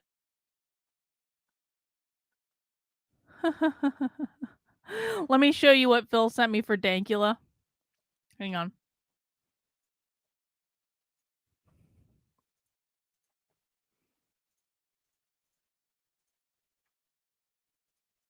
If I was destroying democracy, I would have several trucks of ballots turning up at 4 a.m. really. Oh goodness. Yeah, it was a boring speech. It didn't say anything that he hasn't said a million times before. They obviously cannot let January 6th go. They can never let January 6th go because they know that the American people do not buy into the bullshit narrative that they've been trying to sell about January 6th. I'm not going to say January 6th didn't go far enough because I would never say such a thing. Obviously, January 6th was a horrible and violent insurrection in which people walked in between the velvet ropes. And most people didn't even know what was going on. So I'm not going to say that January 6th didn't go far enough, but there are worse insurrections in the world. Sorry, not sorry. Dragonwater says, I found this speech disgusting and full of projection. I can agree with that, Dragonwater. A string of meaningless platitudes. Yep. Stevie says, President says voting is important. Underwhelmed nation wonders who the real president is. I think that that is a great question. Melissa says, we were literally there to watch speeches and make our voices heard peacefully. I saw only one person arrested the entire time. Yep. It was a great day. I continue to be satisfied that I was in DC for January 6th because like it's kind of like one of those things where if I wasn't there to see for myself what actually happened, I would never know. I don't think you can really understand what happened on January 6th if you weren't there because there's just been so much bullshit spun up at this point. It's just like it's so odd. Can I just tell you guys, it is so odd to have, and I'm sure I don't know how many people were here for January 6th. I definitely was not high at the Capitol on January 6th. That would have never. I would never do such a thing. I would never do such a thing like bring a vape pen to the cap. That would never happen. That would never even occur to me. But it was an awesome day. It is, but it is an awful rumor, and I would prefer if you stopped spreading it.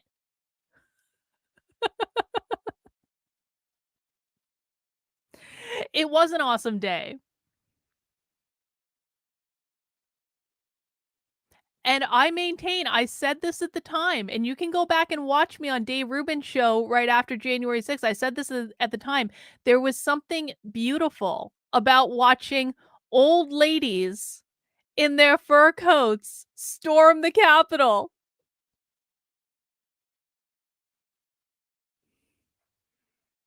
I obviously don't. I don't know why do you guys have such dirty I obviously don't. God.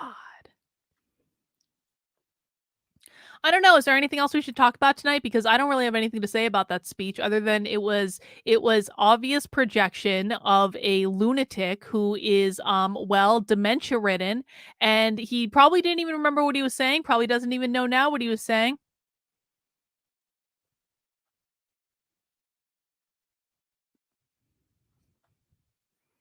So does anyone else have anything we should talk about before I go to bed?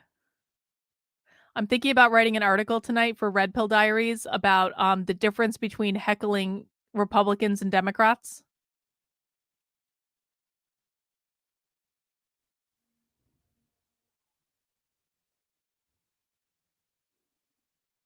I'm looking in the chat right now to see if anyone has anything else they want to talk about. Elon Musk and Twitter. So here is what I think about Elon Musk and Twitter. People need to relax and they need to give Elon Musk time because here's the thing. Elon Musk is right now dealing with a fire hose at Twitter. Not everything is going to get fixed at Twitter overnight, and people need to be prepared for the fact that not everything is going to get fixed at Twitter overnight. Elon Musk is going to be dealing with a massive staffing problem. And so for people who are upset about the fact that Elon Musk came out and said that that no accounts were going to be reinstated until they had a process in place. He's not saying they're not going to be reinstated. What Elon Musk is dealing with is a staffing problem. It's kind of a staffing nightmare because he's going to have to fire a lot of people, but it's not like he can just take people from Tesla and put them in Twitter because there still need to be people doing the jobs at Tesla, okay? So this is a massive clusterfuck of a task that he's taken on. He is under a microscope. Every single thing he says and does is going to be analyzed and reanalyzed. I think that Elon Musk has the right idea. I think he has the correct vision. I'm absolutely going to pay the $8 for the Twitter Blue, not because I necessarily care about the blue check. What I care about is devaluing the blue check.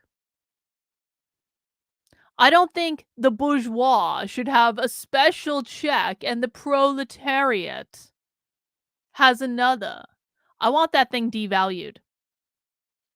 So, and I also do want to actually support the direction that Elon Musk is taking the company in, because I think it's good. And so, if you trust the man, you have to trust that Elon Musk has built multiple successful businesses.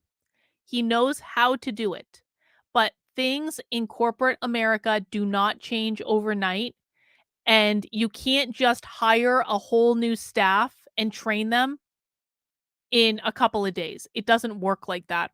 So, my ask for people would be to have patience with him, to give him the time he needs to accomplish things, to not badger him too much, to not complain about bullshit and nonsense.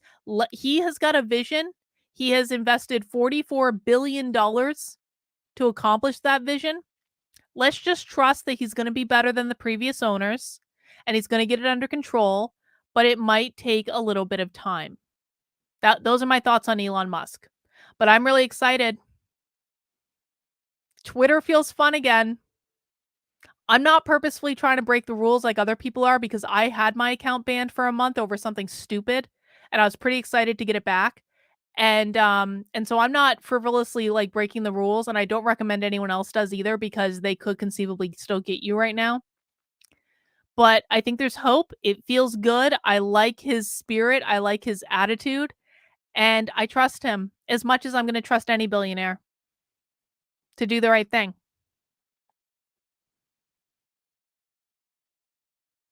Let's see. I'm just going through the chat, guys. If there's anything else you want me to speak to, please feel free to chat it in.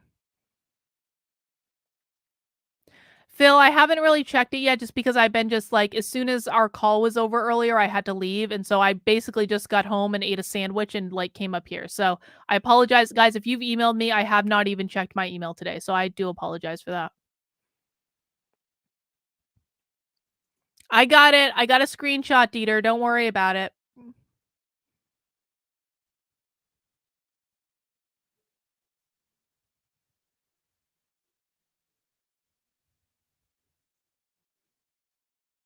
Yeah, Musk has like, we really do need to be like, give Elon Musk just a minute, okay? I can't imagine the position he's in right now. Talk about pressure. I think he can live up to it, but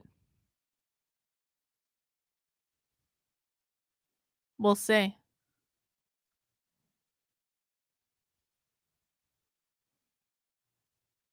Oh god, the amount of screaming and reeing that is occurring over a fucking check. Not from both sides too, not just from the left. I saw Matt Walsh and Jenna Ellis being like, "We need a special blue check because we are prominent people that need to be signified by a special check." Like, no you don't, dude. No you don't. This is where people lose me. I Everyone has gifts to give to the world. And just because you have more followers than someone else, or just because you know the right people, doesn't mean you deserve any special status at all. You are not entitled to anything. You're not entitled to anything. I love watching them scream about this fucking check. It shows you exactly who cares about things that matter and who does not care about things that matter.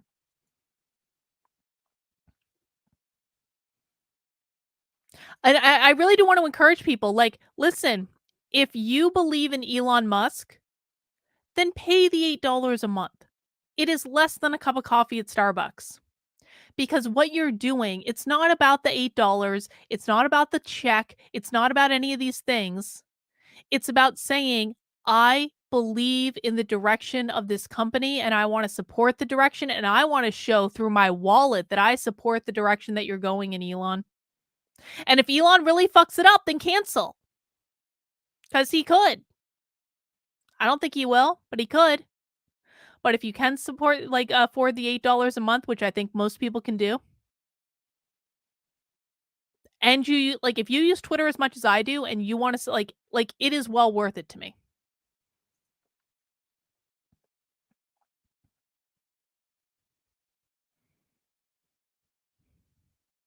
I'm just going through the chat, guys.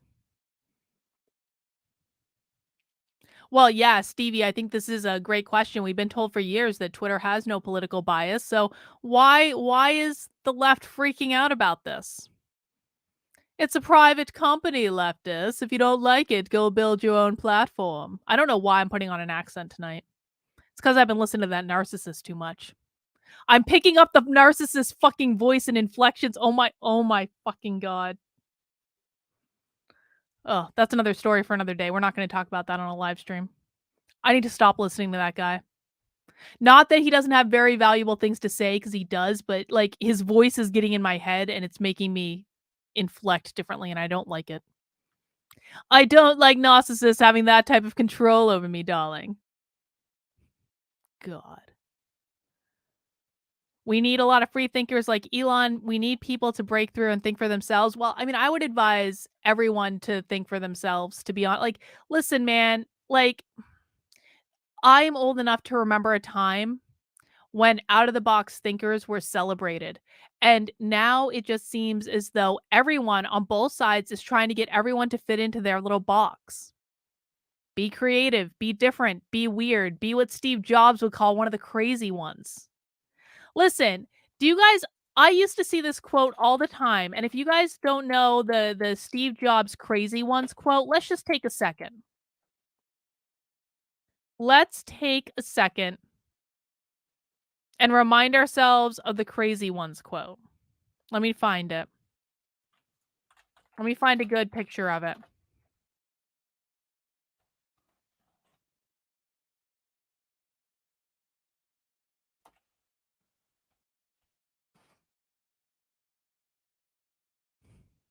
I gotta find the right one with the full quote. Okay, this is good enough. This is a motivational poster on Amazon that you can buy.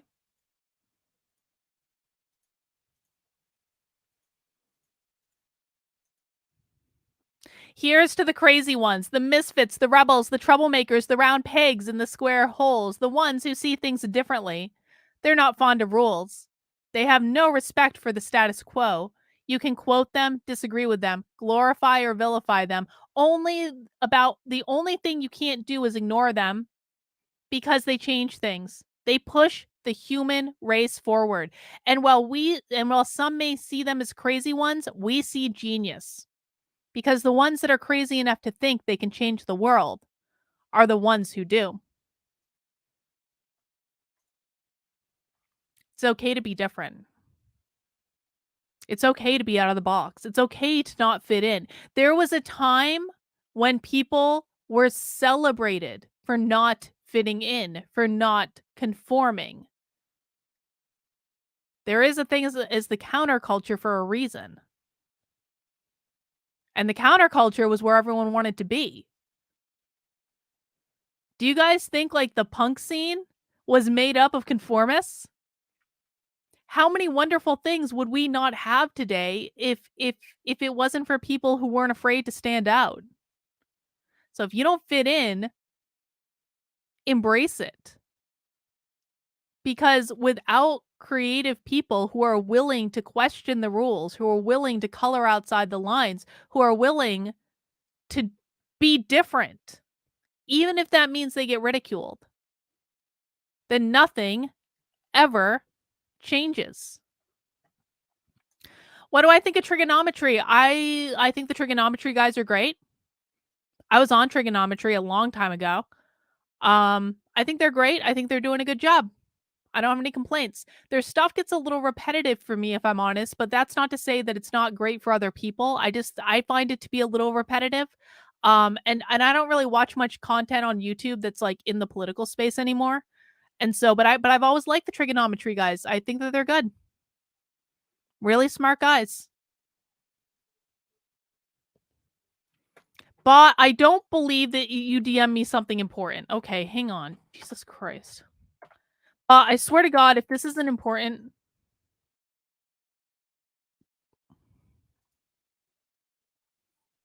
It's a GIF. That is not important.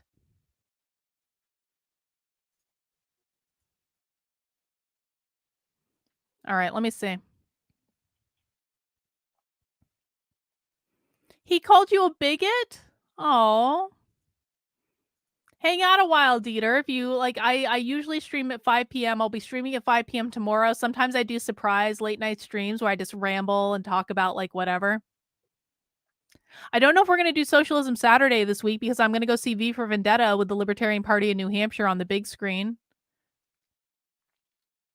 We'll have to see.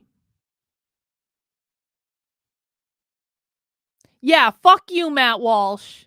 Suck a dick.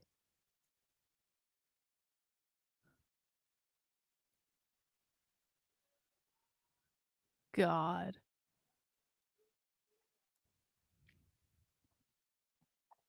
I'm just scrolling through the chat, guys.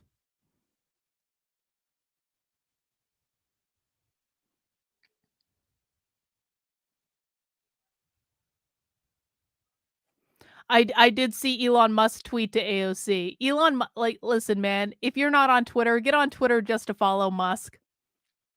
And follow me too if you want to, but like definitely follow Musk because he is hilarious. And this is why I think that Twitter is in safe hands. He might need some time to work some stuff out because that's just the way it goes. But I think that Twitter is in safe hands.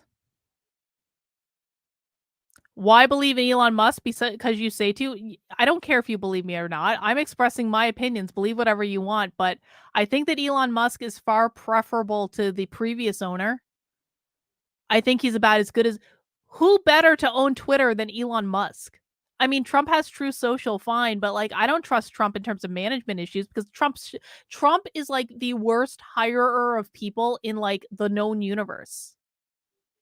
So I don't know how much better we could do. Who would be better than Elon Musk to own Twitter?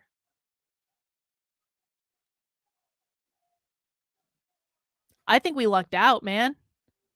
You want to find another person who has $44 billion lying around? Like, sometimes you guys just, like, your standards are just too high. It's like you're expecting everyone to be perfect at everything, and you're gonna break up with them if they say the wrong thing one time. It's like, dude, like, beggars can't be choosers, all right?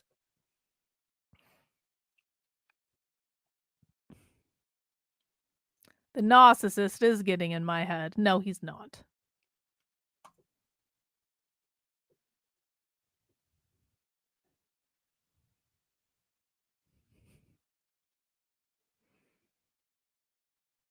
Let's see.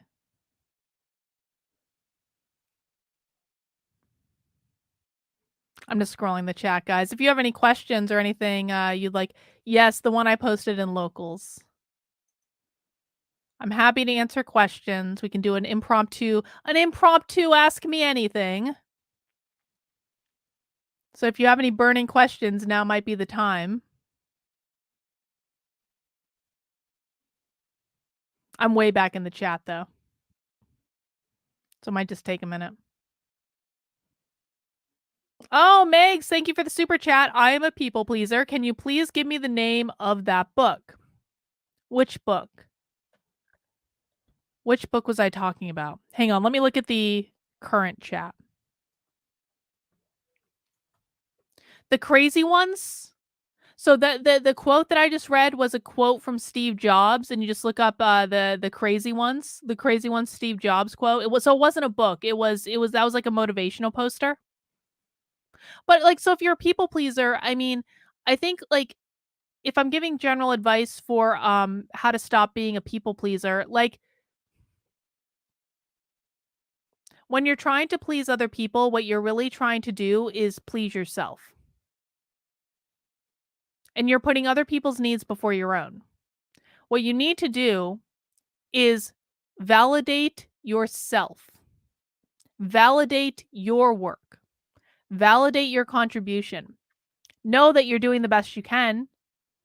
Know that for most of the things you do, there's probably not going to be a better person than you. But stop looking to other people for the validation that you should be giving to yourself. If you like something, if you're proud of something, if something makes you feel good, then there is absolutely no reason to look for validation from other people. Now, that's not to say that you can't um take other people's opinions and perspectives into consideration. Of course you have to sometimes.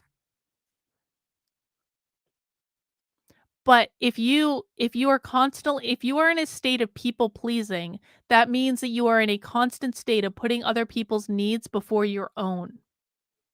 And you do not have an obligation to other people before you have an obligation to yourself. If you love what you're doing, if you're passionate about what you're doing, if you are proud of what you're doing, and you allow yourself to experience that fully and completely, then it will not matter to you what other people think, and you will be open to finding the people who are just as passionate about what you're focusing on as you are. You'll be able to find those people who love that you're excited about what you're doing, and you'll please them without even trying. I would also just say that that's for some people, like, confrontation can be really unnerving, and you might consider yourself to be a people pleaser because you don't want people to be angry at you, or you don't want people to, like, come at you. Um, and I would say that just takes practice. Just because something is uncomfortable for you today doesn't mean it will always be uncomfortable for you. It's like riding a bike. Riding a bike is very uncomfortable at first, and then it gets a little easier, and then it gets a little easier after that. It is the same with anything. So, I would if I were you, Megs, I would book a retreat of some sort just for you, for no one else, just for you, to take care of yourself and to make yourself feel good. And fuck what anyone else thinks. All right, let me scroll through the chat. I see we got some questions coming in. If you have a question, guys, that you would like me to answer, I'm not answering that question. So why did you tell us to give Elon Musk some faith? You like to tell people what to do big time. It is okay. You're on my channel. I'm allowed to express an opinion. Do whatever you want, but I think that you're being an argumentative dick. That you're upsetting yourself for no reason. There's no reason to be hostile right now. If you think I'm full of shit, then don't listen to me. It makes no difference to me at all.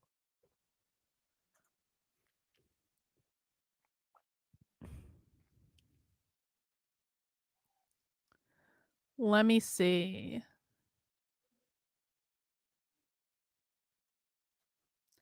I will not drink black coffee.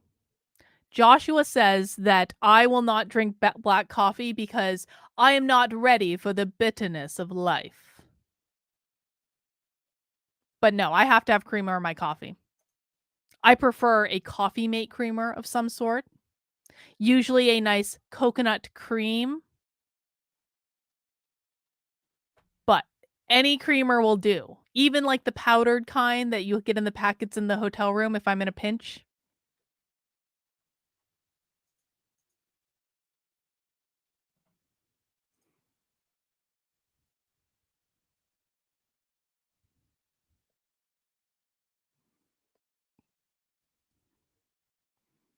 Let me see.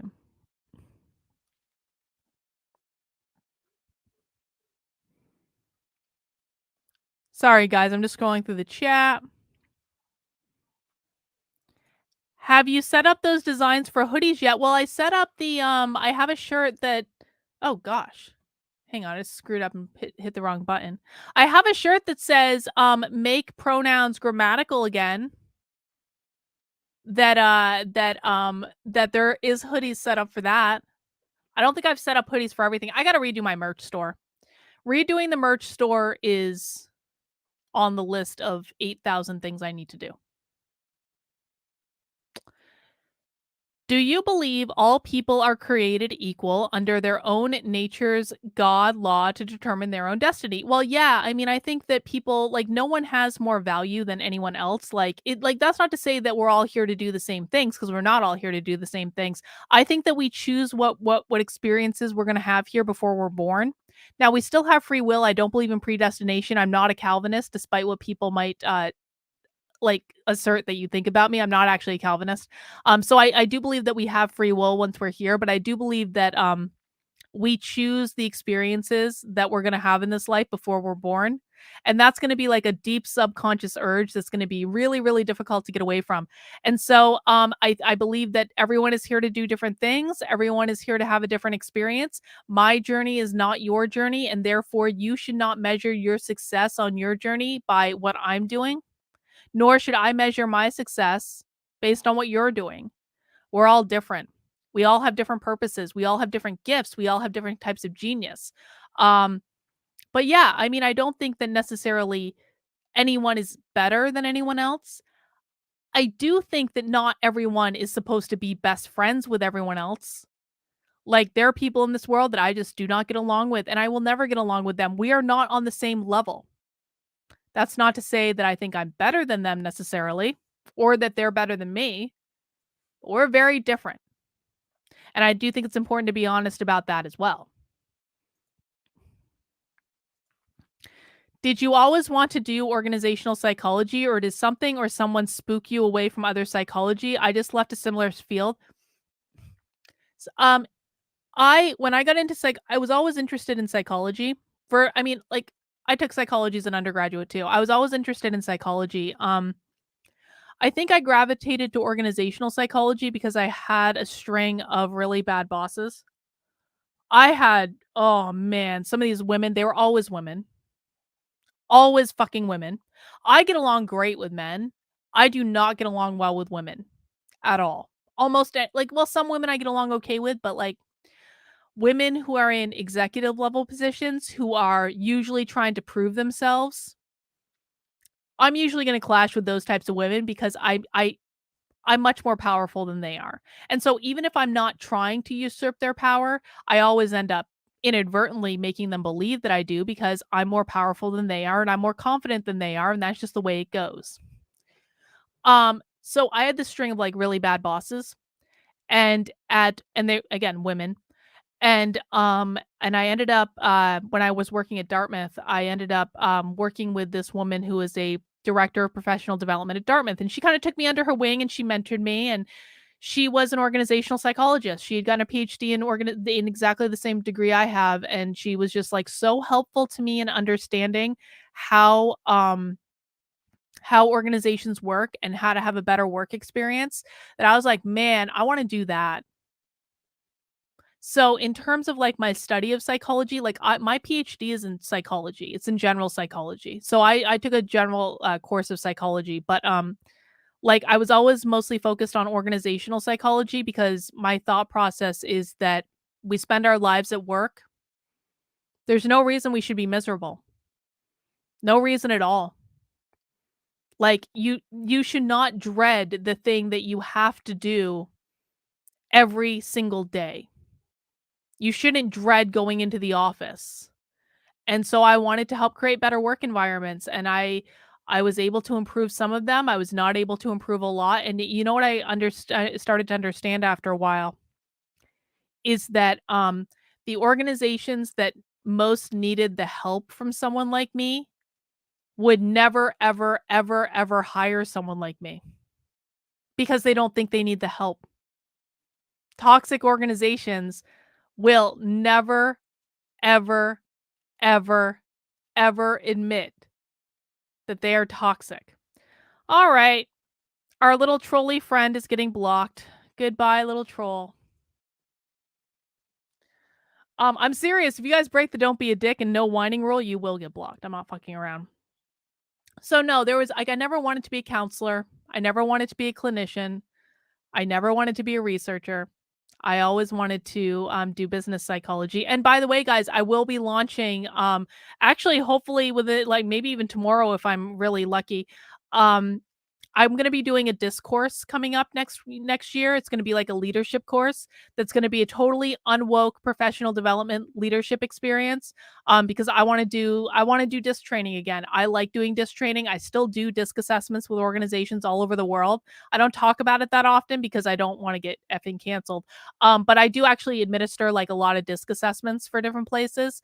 And so if you guys are interested, that is going to be coming soon. And I'm excited about it. What person in your life has influenced you the most? Oh gosh.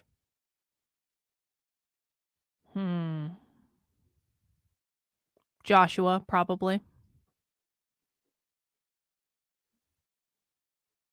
The reason I say that Joshua has influenced me the most is because I've worked with Joshua for a long time now. Joshua, so in addition to doing our Tuesday night show together, he is my life coach in real life.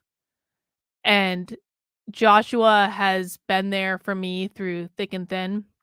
He has been the most consistent person in my life for I mean, besides my husband, on like professionally. I would not have achieved the success with my organizational psychology practice that I did, without Joshua. I wouldn't be doing this right now without Joshua. I would have quit a long time ago. He forces me to look at the world from the perspective that is going to best serve me at that time, regardless of whether or not that perspective is going to please me. And there are times when I've had knockdown, drag out fights with Joshua. There are times when like I have been kind of a bitch to Joshua sometimes. And it wasn't about Joshua himself, and he knew this. It was because he was spitting such truth at me that I just did not want to hear and did not want to acknowledge. And he is incredibly good at what he does. It's not just about being like a psychic. Like Joshua is much more than a psychic. He understands human psychology and human behavior at an extremely advanced level. And so yeah, the psychic stuff is fun, but there's a lot more to it than that. And so I am very, very grateful for him in my life. And I wouldn't be able to do this without him.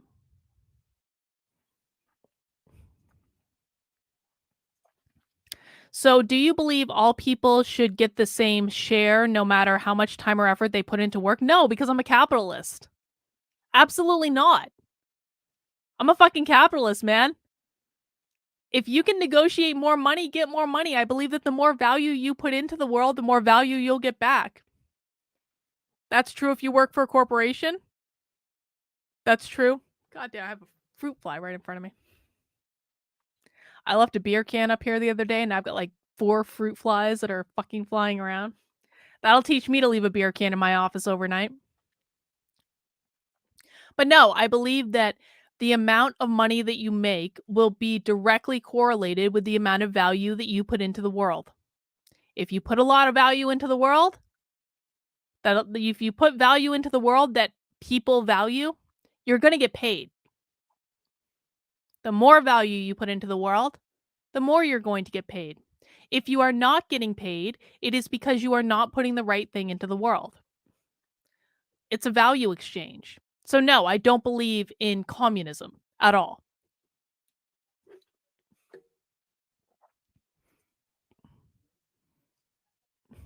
Let me see.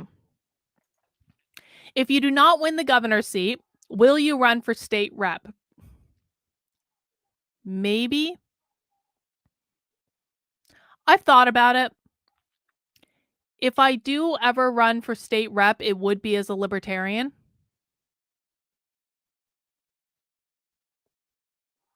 Maybe. And if I would not register as a Republican or as a Democrat to win. If I ever get elected as state rep, it would be as a libertarian. So we'll see. Stay tuned. But I'm going to be honest, listen, I haven't even been running a real campaign for governor. Okay, yes, I am really on the ballot. It is actually a real thing, but I haven't been running a real campaign because that was never the plan and it was never the intention of what it was. And I have still been put through the fucking ringer. And I have learned a lot about how politics really works. And I don't like it. I don't like it at all. And I don't know if it's something that I want to put myself through or my family through. It is like the lowest form of people that are attracted to politics. And every once in a while you get a good one. But they really are like the lowest level of human being.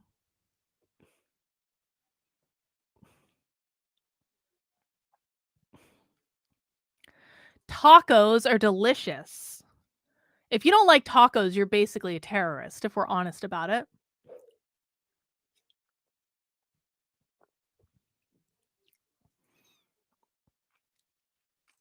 What do I think of fake meat? Okay, this is going to be controversial. I love Impossible Burger. I do. I love Impossible Burger. There's just something about, I don't know what it is. I just really like the taste of it. So I'm not opposed to fake pea meat at all. P-E-A, not P-E-E, P-E-A. It's delicious. And I don't apologize. I like the tacos that have the marinated beef that you can get at like Mexican restaurants. I forget the name. It starts with a B. That's my favorite. I like chorizo. I tend to like more beef, like a ground beef or like that marinated beef or like chorizo. I don't really like chicken tacos all that much. Shrimp tacos can be great. Every once in a while.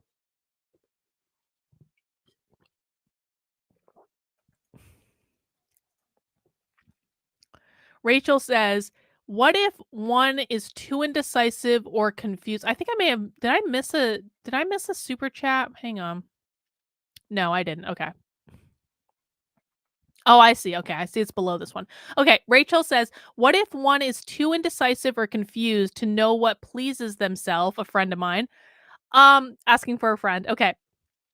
We all know what pleases us. If you are confused about whether or not something pleases you, just stop, take a couple deep breaths, and think about how your body feels. Our body follows our minds. If our brain is happy, our body is going to feel good. If our brain is not happy, then our body is going to feel bad. So if your body feels good, if you feel light, if you feel like you're having a good day, feel like you're ready to go, then you like the thing. Now, what happens most of the time though is that people are hmm people are afraid to admit what they like. That's why it's a lot easier for people to focus on the things that they don't like, because most of the time people are afraid to admit and acknowledge what they like, what they want, what makes them feel good. You know what you like. Whether or not you want to admit that to yourself and acknowledge it is another story. But you know what you like. And if you think you don't, just think about how your body feels. And if you really want to, like, make it brass tacks, like, the easiest way in the world to know what we like is to identify what we don't like and then think about the opposite of that thing, right? So, I hate taking cold showers. Okay, I don't know anyone that likes taking cold showers. So, if we hate taking cold showers, that means we like taking hot showers. If we hate white diamonds, that means we might like black diamonds. If we hate crochet, that means we might love knitting. So you can learn by contrast and you can do it that way. But I think the biggest thing again is just like, if you like something that might seem out of reach to you, or you might not think that you're worthy of that thing, or it might be controversial, or it might be something that might be taboo to like in our society, you are going to be much more likely to convince yourself that you don't actually like that thing because you don't feel worthy of that thing. You haven't put yourself in a headspace where you can even receive that thing. But you know what you like. And then it's a matter of convincing yourself that you deserve what you like, or a matter of getting over that it might not be socially acceptable for you to like what you like, in which case, who the fuck cares what's socially acceptable? As long as you're not hurting anyone else, like what you like. Let me see.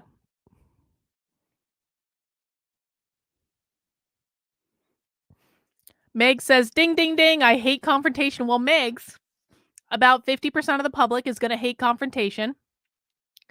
So, like, when we have conflict, 50% of the people in the world are going to want to dive under the table and hide, and 50% of people are going to get revved up by that conflict. I'm going to give you guys two guesses on if I get revved up by that conflict or not. I fucking love conflict. I think it's so fun. I know this is going to come as a great shock. I fucking love pissing people off. I love it.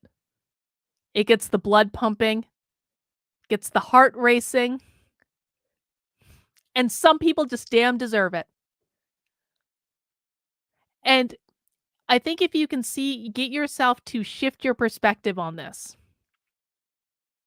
see it as a good thing.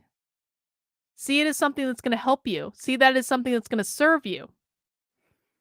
Just because someone else is pissed off at you doesn't mean that you did anything wrong. In some cases, in many cases,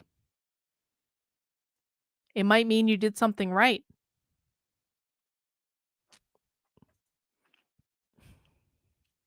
Let me see.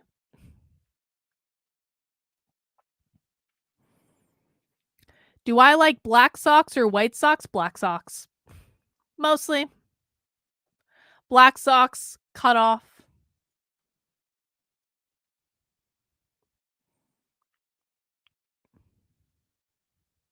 Just scrolling through the chat, guys. If you have any questions that you would like me to answer, we're doing a impromptu Ask Me Anything at midnight on a Wednesday, almost.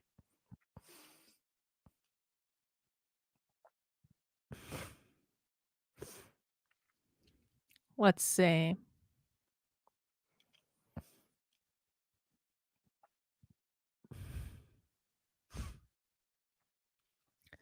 Dip says organizational psych is really sorry guys, I'm getting a little congested just so you know why I'm breathing weird. Organizational psych is really interesting when you're studying it, but in the real world it's closer to what Carlin is saying. Oh yeah.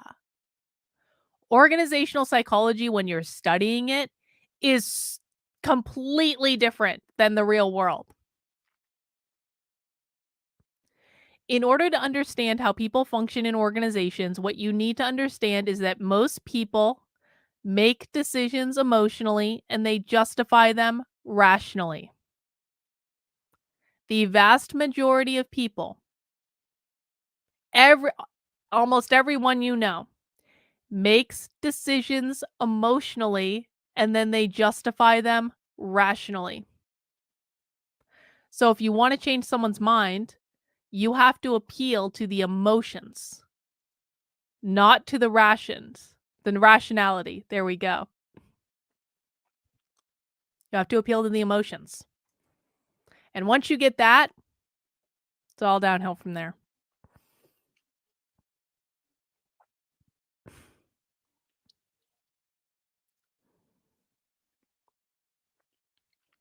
Let me see. I could actually be a DEI teacher. And let me tell you what, it has crossed my mind on numerous occasions that maybe I should just submit to answer a DEI RFP every once in a while. I could put together a DEI class. It wouldn't even be that hard. I actually have all the material. It wouldn't be woke.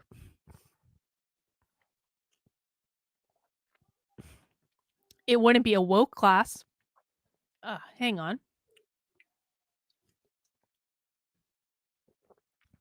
But I could absolutely put together a DEI class. I've thought about it.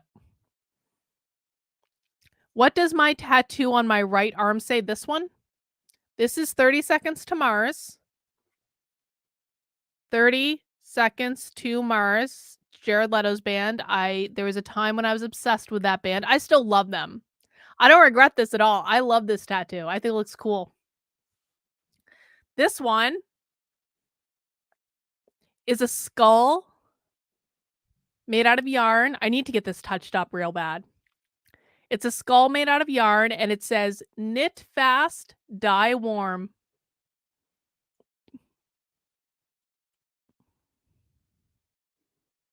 Let me see. How is your husband's family doing? I hope they're okay. There's been damage to my husband's family's house.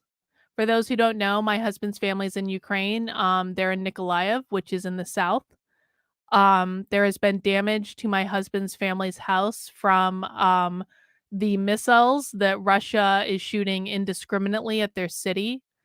My husband's brother, so my brother-in-law, is in the army. He is guarding, I think it's one of the nuclear stations. He's fine.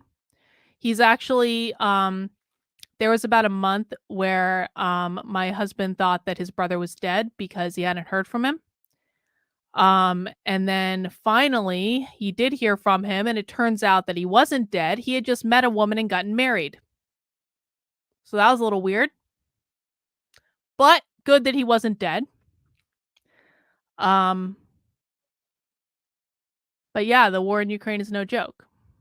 It is real, and there are real people involved, and I've really not spoken much on it because it makes me really depressed, to be honest about it. Like I've seen the impact that it has on my husband. I've seen you know, he's worried for his brother every day.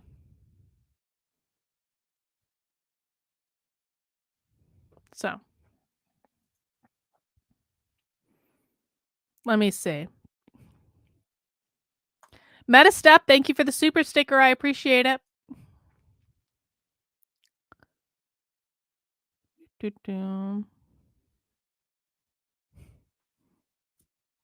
Flute fry just landed on my nose. God damn. Never leaving a beer can in my office again.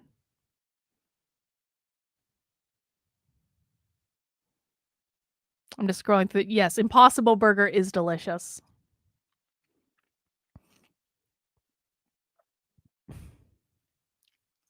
I think a plurality is enough to get the W, Captain Phoenix. I think that that is true.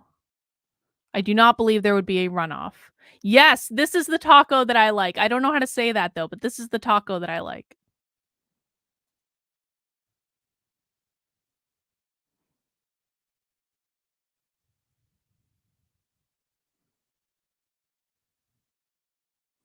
I'm just scrolling through the chat, guys. So now's going to be a time I'm going to do a last call for questions. If you have any other burning questions that you want me to answer at this point. Rachel says, good advice. We'll tell my friend what you said. You're welcome, Rachel. Should I do a coaching class? Like a group coaching program? I did write an entire book about mindfulness. It would be a shame to let that all go to waste.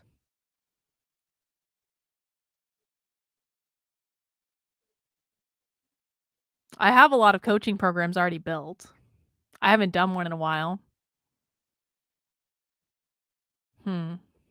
We'll see. I'll have to think about that. I have a lot to do because I'm working on Schools Exposed and I'm working on this other leadership thing I want to launch and I'm writing a lot. And so we'll have to see. I fucking love coaching though. Can I just tell you guys? I love coaching. Like, I think one of the things that I've really been able to get back to lately has been coaching, and helping people in the way that I like to do it. And it's felt so good. I feel like that was really missing from my life, especially during 2021. I was so miserable during 2021 because I was trying to fit myself into this thing that I couldn't fit into in terms of like this world, not literal, but like into this world. And I miss coaching. I still do on occasion individual coaching. I haven't done group coaching in a while. Group coaching is basically just like you get a group of people together and it's more affordable for people because it's in a group setting, so it's like scalable. And I just like I think that I'm really good at seeing the highest potential in people even when they can't see it in themselves. I think I'm good at motivating people. I think I'm good at helping people to find their confidence. I'm I'm really good at helping people to put things in perspective, and I enjoy doing it. There's no better feeling in the world than when you can clearly see the potential in someone that they can't see for themselves, and then you help them find it.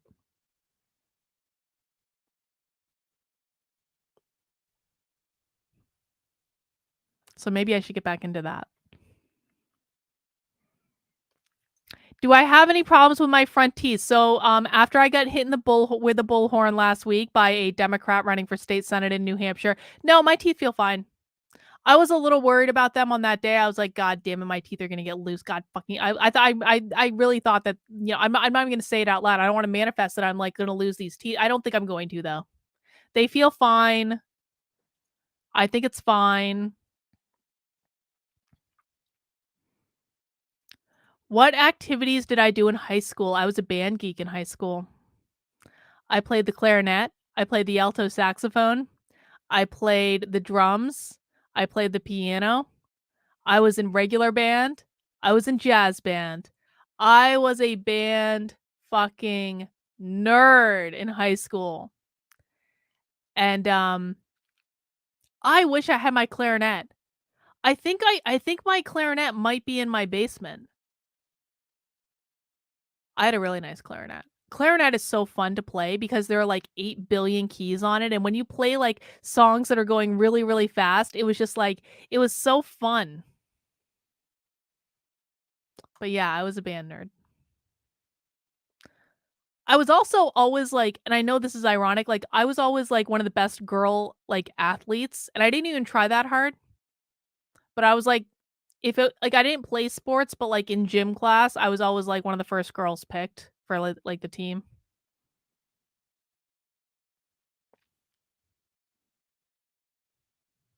Let me see.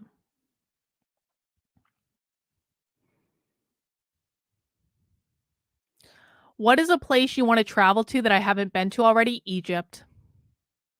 I really want to go to Egypt. I think I've lived past lives in Egypt, like multiple past lives.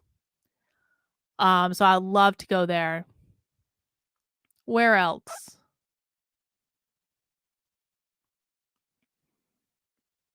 Mm, I don't know.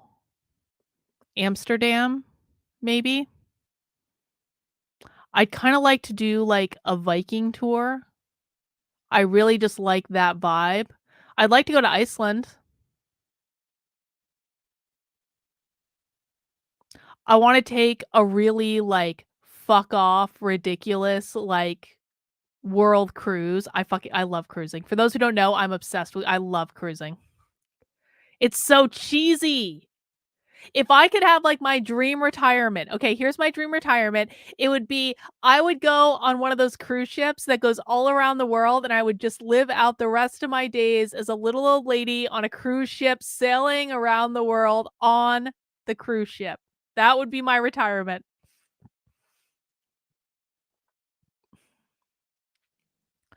Would the coaching class involve Sedona and a sweat lodge? Well, there might be a community retreat in Sedona. Boom. Don't think I've forgotten about this. I haven't forgotten about this. I would love for the community retreat to involve a sweat lodge. If you've never done a sweat lodges are amazing. When I went to Peru, I did my first sweat lodge was when I went to Peru to do ayahuasca for like 10 days on a mountaintop in like the Amazon and all this shit. And it was great. But my favorite part of that entire 10-day retreat was not going to Machu Picchu, even though that was phenomenal, was not the ayahuasca, was definitely not the San Pedro. I hate San Pedro. San Pedro is one of the worst things to choke down in the world. It was the sweat lodge. I loved the sweat lodge. We did the sweat lodge with a shaman, the night after we did our second ayahuasca ceremony, and I gotta tell you or the excuse me, the day after we did our second ayahuasca ceremony. It's the hottest, most uncomfortable thing you will ever be in your life, but it feels amazing at the same time. I was seeing all sorts of colors materialize right in front of me. It's just, like, the feeling of, like, you feel so clean afterwards. That's, like, the best way I can describe it. So I highly recommend a sweat lodge.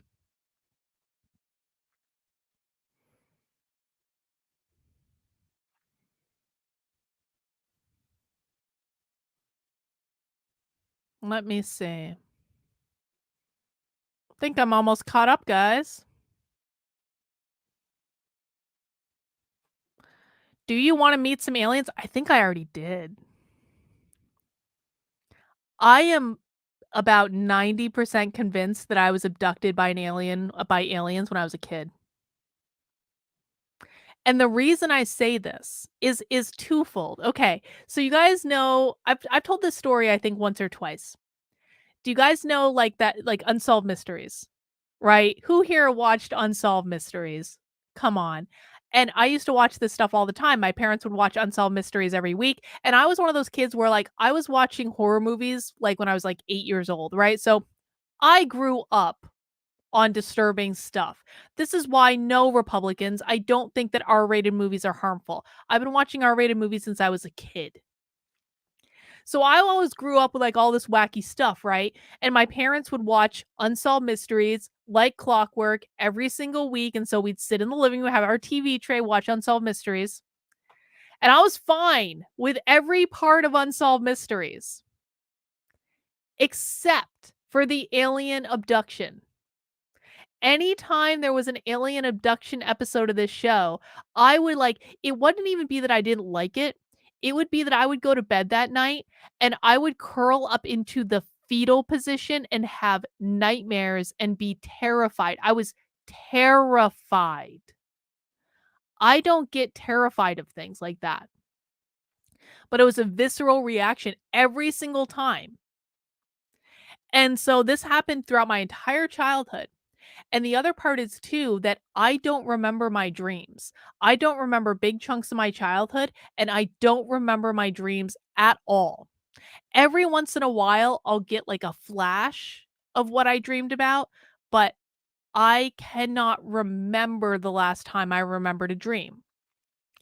And so I kind of didn't really think much of those two things up until a couple of years ago, maybe like 4 or 5 years ago where I had a psychic reading, and it was this woman that, like, I went to this woman because she does angel meditations, and I really like angel meditations, and so every once in a while, I would get a reading from her just because I wanted to support what she was doing, and her husband had just passed away, and I wanted to make sure I could support her in her work to, like, because I really liked her, right? I still do really like her. Nothing wrong with her. But anyway, we did this psychic reading. Maybe I should show it to you guys at some point. I still have it, where basically it was talking to me in different lifetimes. And the way I think, and this is a difficult concept to wrap your head around, is that everything that has ever happened or will ever happen is happening right now. Time is an illusion. There's no past, there's no future. Everything that has ever happened or will ever happen is happening right now. And so you can access past lives or future lives or lives that you live on other planets or lives that you live in other dimensions. You can access that all right now. And so when I did this one reading with this psychic, basically she left me a message saying, "And the aliens from planet X, Y, B, and Z, thank you for the contribution that you made to their species during this lifetime." She basically told me that the gray aliens, the grays, were abducting me and I had made some sort of contribution to them in this lifetime, and I was like, "It all makes sense." The absolute terror at Unsolved Mysteries, the non-remembering of the dreams ever, even though I have tried everything within an inch of my sanity to remember my dreams and I can't do it. And now a psychic is telling me that the Greys thank me for my contribution to their species in this lifetime. I think I was abducted by aliens. I do. I don't care if that makes me crazy. Man. All right, let me see, guys. Let's start to wrap this up. I think I'm to the end, almost to the end of the chat.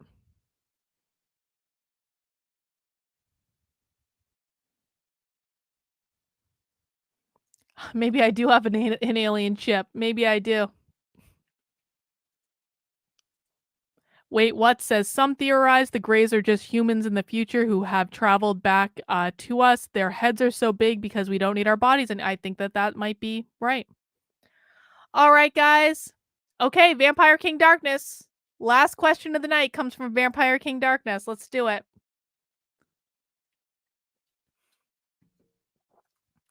Maybe we'll do Lars first. Well, while Vampire King Darkness is typing his in. Is Larry Sharpe a good candidate? I mean, sure. Larry Sharpe's running in an impossible state. It is impossible to run in New York. It is ridiculous. I think Larry Sharpe's a fine candidate. From what I've seen, I haven't been paying that close attention. Am I an alien? Maybe. Maybe, baby. Vampire King Darkness, don't keep us in suspense. What is your question?